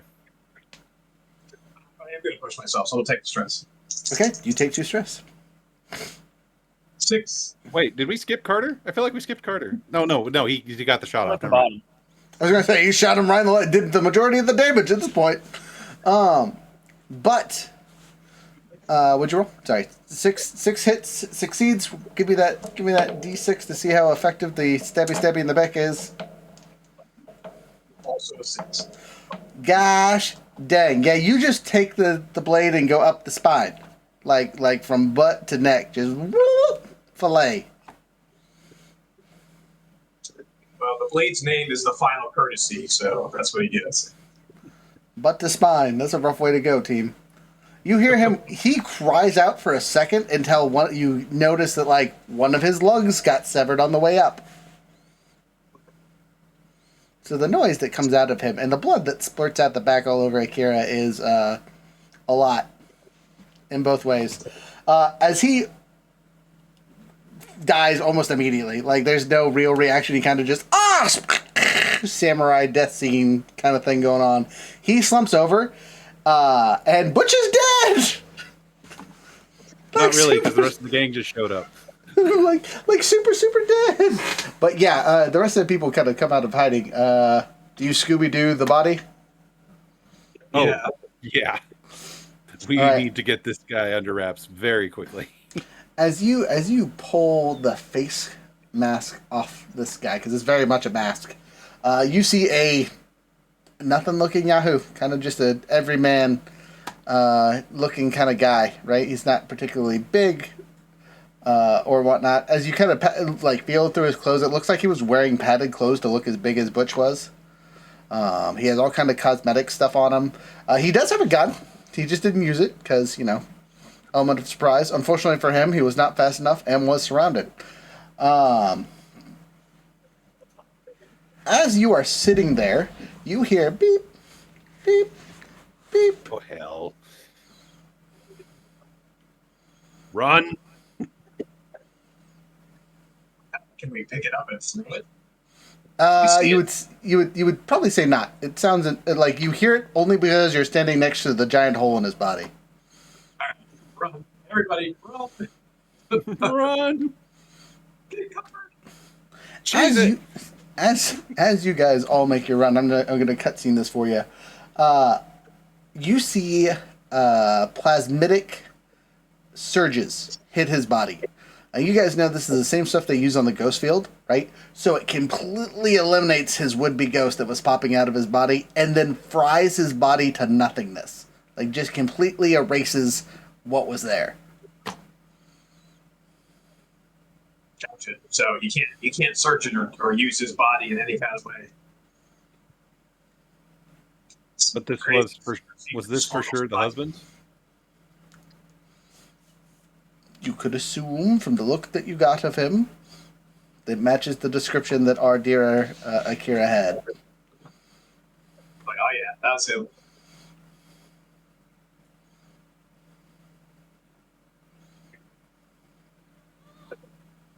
So first thing, you said the rest of the gang has showed up, right? Like we've just witnessed this clusterfuck of a. Yep. So Butch is here.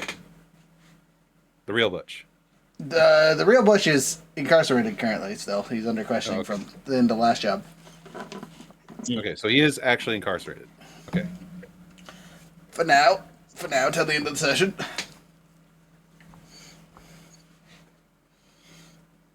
But you had no way of knowing. You haven't talked to him in like 4 weeks. He keeps getting in trouble. All right. Just processing for a moment.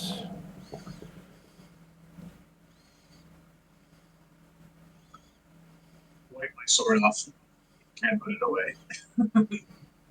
You do so. Okay, Fox, I've changed my mind. Go upstairs, take care of the wife.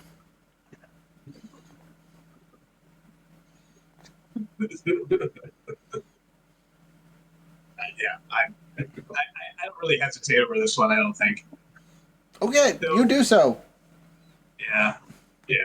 This is a coup de grace moment. You have eliminated a resource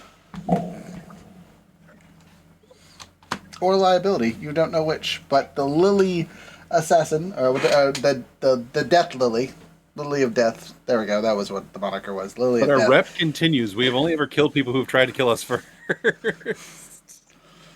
They have not the ability to resist your knife blow. It's a coup de grace.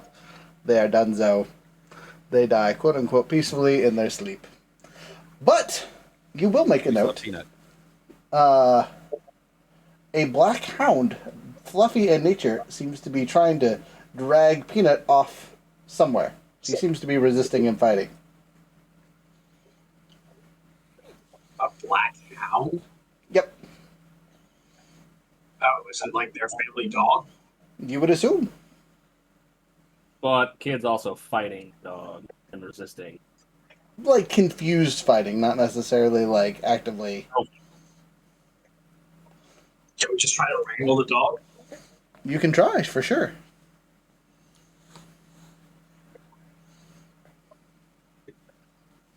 Finesse, maybe? Okay. Like throw a leash or something. Or we gotta have something that's kind of, I don't know. With all the implements that Mimi has, we gotta have something that's like a collar. Does Dog definitely has its own collar. now I was gonna say, does Squishy react to the dog at all? Like, is Squishy sense going off? Nope. Okay, so it's just a dog. Maybe. It's not a ghost dog, is basically what I'm getting. Correct. It is not a ghost dog. There is no ghost controlling this dog. Allegedly. Allegedly. Again. Allegedly. Maybe. Don't know. I'm going to shoot it with an electromagnetic bullet. Make your Your answer to attack. everything, apparently. Make your shot. Traumatize the child. I'm kidding. I'm kidding about the bullet. No, seriously, I'm just going to try and wrangle it with like a collar. Actually, from a logistics standpoint, it would probably make the most sense for the person least covered in blood to probably try to calm down the dog, which would be Anton. I So mean, I say- just shoot him in the leg, like from a foot away. Yes, but I've been kicked and punched and am covered in the assassin's blood and probably some spray from the other dude. She's Fair. drenched in blood right now. my pristine one, which disgusts me because I like to be clean, is covered in blood. Kill Bill too hard. A little bit. A little bit. No, I feel really good about the kill. That was very satisfying. But All right, Anton, this is your moment to shine. Can you catch a dog and stop a child from escaping the happy-go-lucky farm? Sure. I'll try and, I guess, sway the dog. All right, you try to sway the pupperino. Make your roll. Yeah, I got 1 in sway, so we'll see. All right, You can it's do it. standard effect, risky roll. Okay, it's a 5. So not. You succeed. You stress yourself out just a little because this dog starts growling and barking at you and lets Peanut go. Gotcha. But as soon as you have like kind of give the whole like I'm not here to hurt you and Peanut's not freaking out watching you, she seems to like look at it for a second and it calms down. Oh yeah, Peanut's a psychic, by the way. let Squishy have the mob soul if that was going to happen. Yes. You do so. Yeah, so we're dealing with a young Whisper who's just kind of barely touching on her powers. Are you sure she's a whisperer? She's something. She's got psychic powers. That's all we know. My frame of reference is Whisper. That's what I'm not going to call a little girl a witch. She's a witch. Yes. I'm just going to mentally picture her as Anya now. That's it. That's just my mental image of this character now. That's good. Oh, that was the intention. Oh. Did you just have us kill the spy family? You Yes. son of a bitch! I got that like the second he mentioned assassin You son mob. of a bitch! Congratulations. I feel absolutely terrible now. I hope you're happy. Your character has no empathy. Don't worry. My character, I do as a player. I feel awful.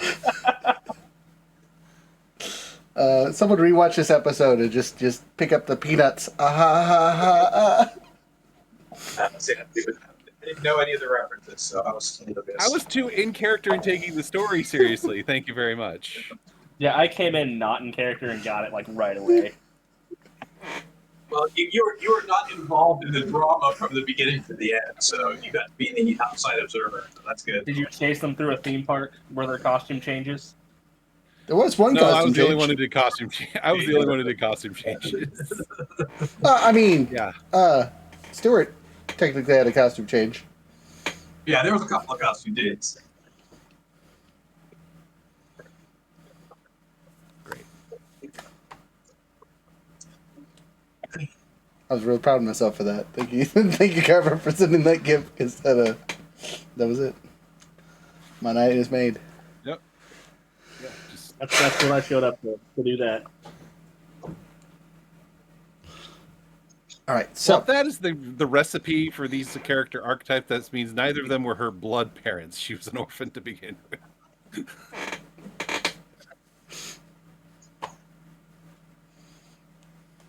oh, sleepy baby. Anyway, so you guys have successfully neutralized target number 5 on Akira's list and eliminated the Lily of Death while acquiring another child for the farm and a dog to go with said child. Who we're going to have to lie to, both mentally and physically. So So the child has signs of whisper powers, right? Psychic powers? Don't know if it's whisper or not. She can like Well, in this setting, yeah. She should can like probably- hear. She can hear things that you think if it has like a noise. Like I thought of a dog and flowers. She could hear the dog barking and ask me about it. So she can't like see images, but she can She hear can hear, them. and she can hear our internal monologue. gotcha. Well, So I was an orphaned whisper child. she's all yours. I was gonna say, sure to- Give me here. I got 3 raised ones. I don't need another. We're not restarting. I've already got children with peculiarities. I don't need another one. I'm too old to raise collected another. Say again? thought you collected them.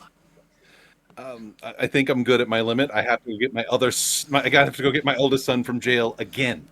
See, this could be an opportunity to be a grandparent, though. Make them be responsible.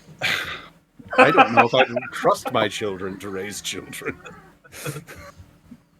Let's get rid of me. No, Malison, I could trust Malison to, but she has enough problems. I'm not going to load another one on top of her.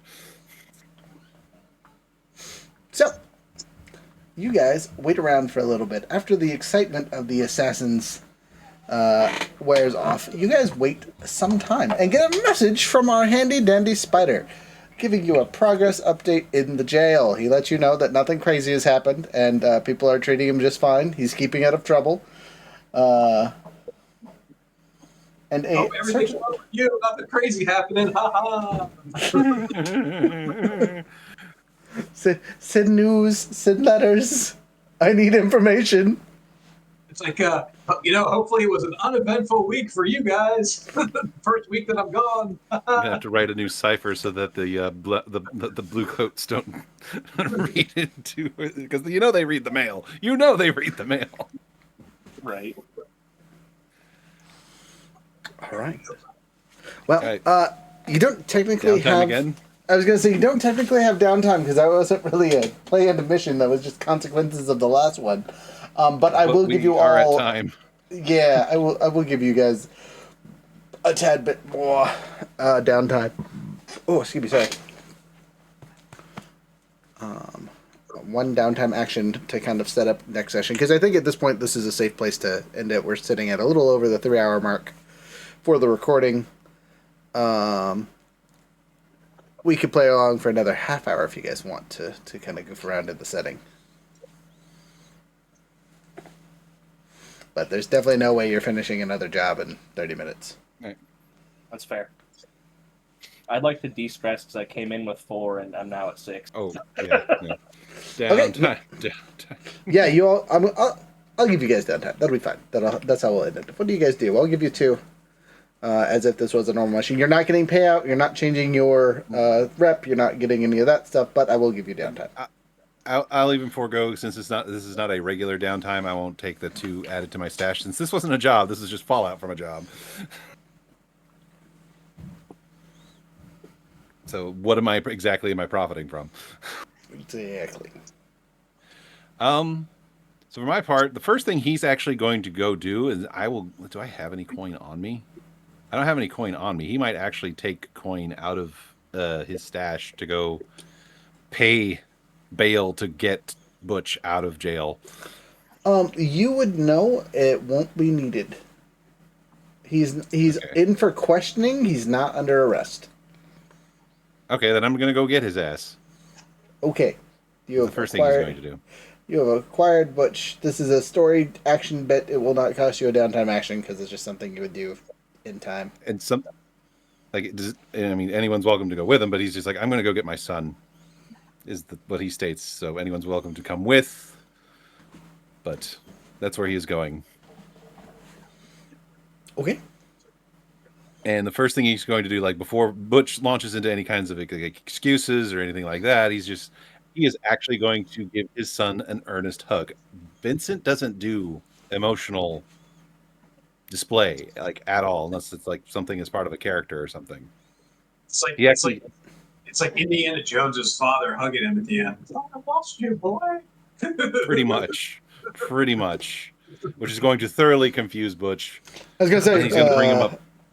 Dad. Go ahead. Like, what? Something happened?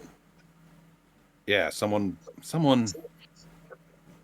wore your face, and we were forced to kill them because they were an infiltrator. So I just watched a man wearing your face die. So I'm a bit shaken, if I'm going to be honest. So Oh, didn't know you cared. Sorry, baby boy. I didn't mean to wake you up. Go back to sleep.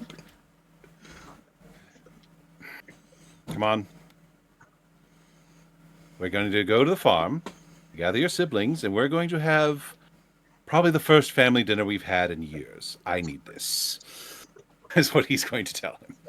Okie dokie. Would you like to turn this into a stress relieving moment for you? If I'd be allowed to, sure. I will 100% allow this as that makes sense for your character. Seeing Actually, let all me of see his how much children. stress I have. I have only one stress left, so Ooh, okay, so you don't want to do that then. A poor choice, probably. no. The other, if I'm allowed my other action, he's going to go straight to our now better doctor and go, "I got my ass beat." Okay. Yeah, I would spend both of those actions on that. Again, the story bit is story bit, so that's not going to cost you Okay, anything. yeah. Both actions are doctor, and I'm done. All right. Let me. You guys have a tier 3 doctor since you've upgraded your doc. That means Oh yeah, you're. we're a tier 3 gang now. We got enough resources to do that. Nice. All right.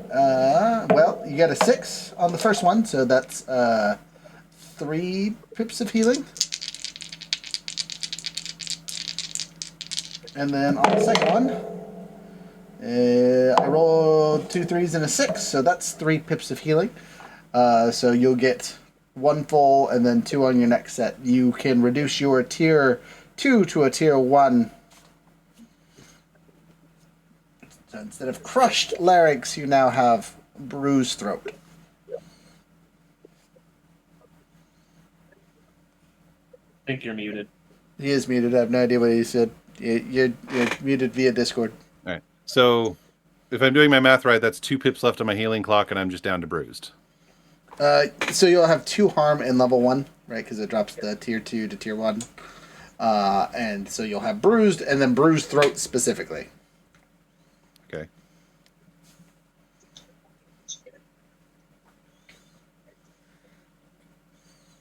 Can I help Okay. you?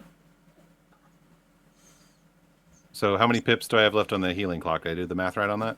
2, yeah. There'll be 2 for later. Okay. All right, that's your 2 actions used for healing. Dear Akira. So can I kind of along the same line as the stress, but because my pristine clothing that I like to keep clean and all my weapons are covered in blood, kind of ritualistically clean and prepare them for the next kill. Kind of considering I just killed one of the people that I was after. Kind of like I will 100% allow that. If you overindulge, there will be different consequences. Yeah, I don't think I can, but I'll take that. 5. So yeah, I didn't overindulge. Okay, then you clean your clothes and it calms you down. You have de-stressed, having succeeded. Shine up the weapons, clear up the guns. And Yeah, as a character bit, you are halfway through your goals. You think? You hope. You're pretty sure. Carver. Well, my Yeah. second one, I want to see the doctor too because I have a lingering level 1. Okay, let me give you a roll here. 1, 4, and a 6. So 3 pips for you, sir.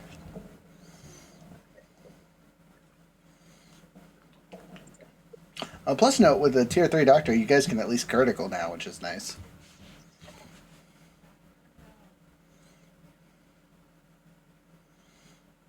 Okay. Carver, you have 2 actions. I am going to de-stress for my first action. Okay. Go to my Deathland Scavenger contact. You know, grab some rare materials, do some retail therapy. All right. Make your roll. A 5. Okay. Did you overindulge? Nope, I had 6 stress. Oh, excuse me. Sorry. Fantastic. All right. Then you have 1 more action. I'm gonna finish the hull clock, assuming you still want a hull for Fred.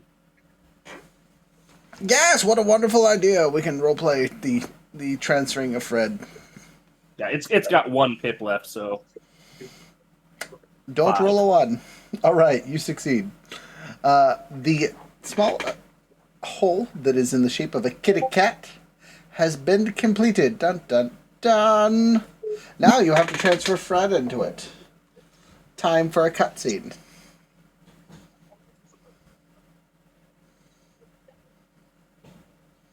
So, question, answer, response. Fred / Vincent, you are getting your soul ripped out of your body. You will be informed by our dear Whisper that the complication is he might grab the wrong soul because you guys are intertwined and infused. You are still muted. I cannot hear you.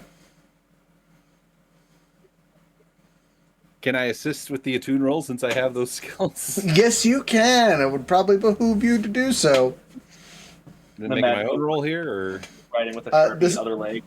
This, this will be this will be a Carver roll, but you can assist him. all right?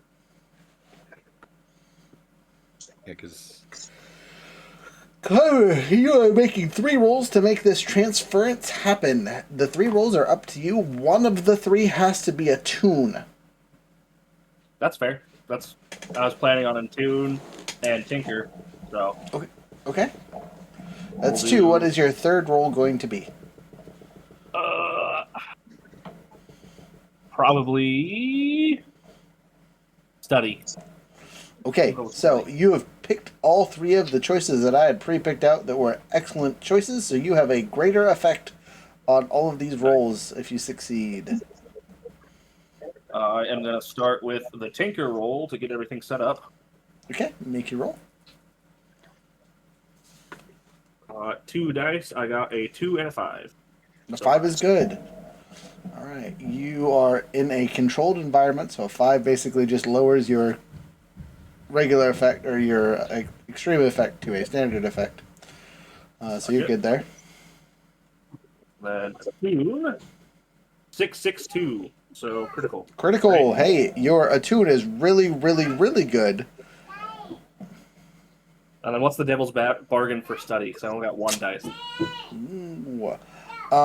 Devil's bargain. Upon releasing Fred into his own hole, he will not be able to control it until you guys train him appropriately, and it will make a clock. Sounds worth it. Okay. I will take an extra dice for that one. Okay. That's a good thing I did. I got a 6 and a 1. Hey, you're gonna take that 6. You succeed on all 3 of your rolls with extreme effect on 2 of the 3 of them. Critical on 1 of them, so even better. You rip Vincent's soul from his body, but you also rip Fred's soul from his body. Catch Fred's soul in a bucket, throw it in the cat, and the cat comes to life. Vincent's soul returns to his body after being in the astral plane for about 12 seconds. Do with that information what you will, Vincent. Hey, that's still under the time limit for becoming a vampire. You're fine. I'm assuming there's a time limit there. I don't know what it is. That's a great question to ask. Oh, But it's yes, in character. I'm saying I don't know what the time limit is. You're under it. that's 2 campaigns now where Vincent has technically died and come back to life, or just died. Period. Not come back to life the first time, I guess. Well, it is completely up to didn't your really interpretation. die. You're just in the Whether you you're know. alive or you're possessing your own body. Up to you. So does time pass at the same rate in the astral plane as it does here? As an in-character question, for your knowledge from DM standpoint, your ghost body seems to feel time the same way your normal body does. It felt about the same. Good. All right. Make sure all the bits are still functioning. Fred Yes. is in the container. Dun dun dun. The cat can kind of wiggle its head and meow or make what you assume is some kind of noise, but you will know that the transfer worked and was successful but there is still some lag time between full operational Fred and whatnot. You now have a 4-bit clock to get him fully operational. Gotcha. I will swap that over. But by the way, my fancy sword is carved. Now I'm just figuring out how to add supernatural whatsits to it as well. Oh yeah, I have the skill for that. I got the skill for that. No. All right, gentlemen. You guys have successfully removed Fred from your body. As a side note, you now can no longer do any cool Fred actions with him using you as a thing. On a downside, you are still haunted as the voice of Fred and the memories of Fred that he imbued upon your soul still kind of hit you from time to time, right? Sometimes you forget that you're Vincent and think that you're Fred for a little bit, and then you reconvene in who you is. Just as a side note, what kind of lifestyle do you live if you finish 2 lines in your stash, like 2 full rows in your stash? 2 full rows. That's a great question. That is not the poorest option, but it's not great either. Let me again pull up the book here. Let's find the stash. It is part of. Is it how you play? Yeah, I'm going to go to the end of the book here.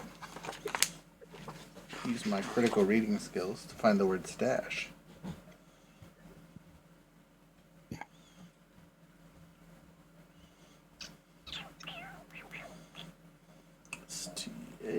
There's stash. Page 42 and 43. It's the majority of where it's at. It's also in the 70s, but I think that's on someone's character sheet. 42. Oh, close. 49. 42. Here we go. Stash. Here we go. So, 0 to 10 stash is a poor soul. 11 to 20 is a meager. So you get a tiny hovel that you get to call your own. 21 to 39 is modest, and then 40 is a fine fortune, well-appointed home or apartment, claiming fewer luxuries you might operate a medium-sized business. All right. Even a full set just sounds like a step down for Vince. Why would he retire? Well, it's Because he's fine, not sure. right? He wants to survive. Yeah, okay, Plus, but as a side note, like claiming a few luxuries, not just like nice stuff. Like you own your own house, you never have to worry about getting kicked out. It's a nice house in a good district. You will never have to worry about anything ever, right? The modest one is a simple home or apartment with small comforts. Small business or tavern. so Is what get a you 21 or higher is the goal then. Yeah, basically. If you can get 21 or higher, you're going to live a good life. For you, as someone who enjoys the finer things of life, 40 is the goal. So three more coin, and I hit at least a decent lifestyle if I have to retire Vincent, which, between injury and trauma. By the way, we took an upgrade that gives us an extra trauma slot. Yeah, the one we talked about last time that will save a few characters. Yes, so At least let us live long enough to retire. Right? You guys spent the 3 gems to get that upgrade, so it was not a cheap thing. And we're given the new NPC, Dr. Dragon Connors. Yes, his name is Dragon Connors. He's our psychologist. He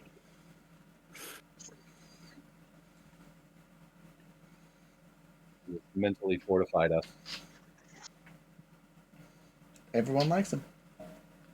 I mean, way present doesn't have it. So Spider went to jail. It's like, talk to this guy. By the way, I spent a whole bunch of money on this gift. You better love it. Oh, he's probably going to need to talk to him after today. So, and then she punched me. She kicked me in the throat. I should be dead. And then some weird assassin lady shot my son without a word. But it wasn't my son. Dr. Connors over here writing in a notepad, but not actually writing thing. Dragon Connors. I'm apparently just not getting any reference today at all. No references. I'm just not getting any I'm references. 2 for 2.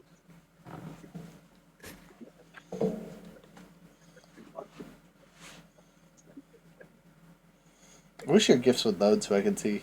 There we go. All right, you got it. Fantastic. Thank you. I'm pretty sure I'm 2 for 2. I feel ashamed. I'm not getting any references. I feel like Vincent should never go see the psychiatrist. Probably shouldn't have the spider in the same room.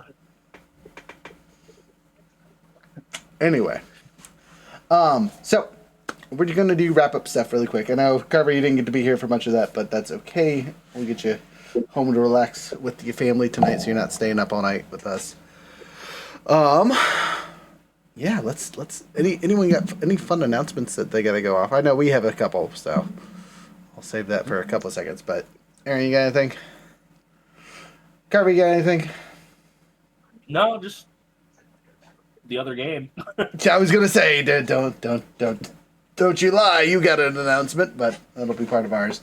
Jared, up at Couch Quest. You guys still chilling over there? Still doing Stardew for now. Just chilling on Stardew because I got stuff going on. Fantastic. And Okay. I think our next event is you will be at the Highland Games. I will be out of town, and then we're doing the Pagan Heathen Festival at the end of the month, right? Yes, those are our 2 big events this month. Wahaha, unless we sneak another one in there somewhere. But, other big announcement. Starting next Wednesday, we will have our first episode or show bit of Marvel Multiverse TTRPG. We're calling this one Building to Excelsior. Because that'll be fun. Do you want to... Should I throw a synopsis in here, or should I wait for Monday for the synopsis? I'd wait till I'd wait. Okay, cool. We should be back on Monday for Blades in the Dark again to get session 9, so we keep on schedule and track and whatnot unless something crazy happens. But that's it. No Fallout, obviously. It's over. It's finished. Go to YouTube. Watch the videos. We already mentioned the events. It's a new month, right? Well, this is our first video this month because we've been chickens with our heads cut off. It's August. Oh man, this is a hard one. I haven't actually written it down yet. Yeah, fix that. We're halfway through the month. Come on now. Hot 907. Oh, yeah, right. It's hot in here. Kilts 907. Kilts. I like Kilts 907 for this month. Right, Kilts 907. Remember, it's spelled with a K. Yeah, KILTS 907. All caps. All right, cool beans. Well, we'll get out of here with the song. Thank you guys so much for being here. And with adventure in mind, have a wonderful time. If I can click the red button. Oh, yeah. Oh, yeah.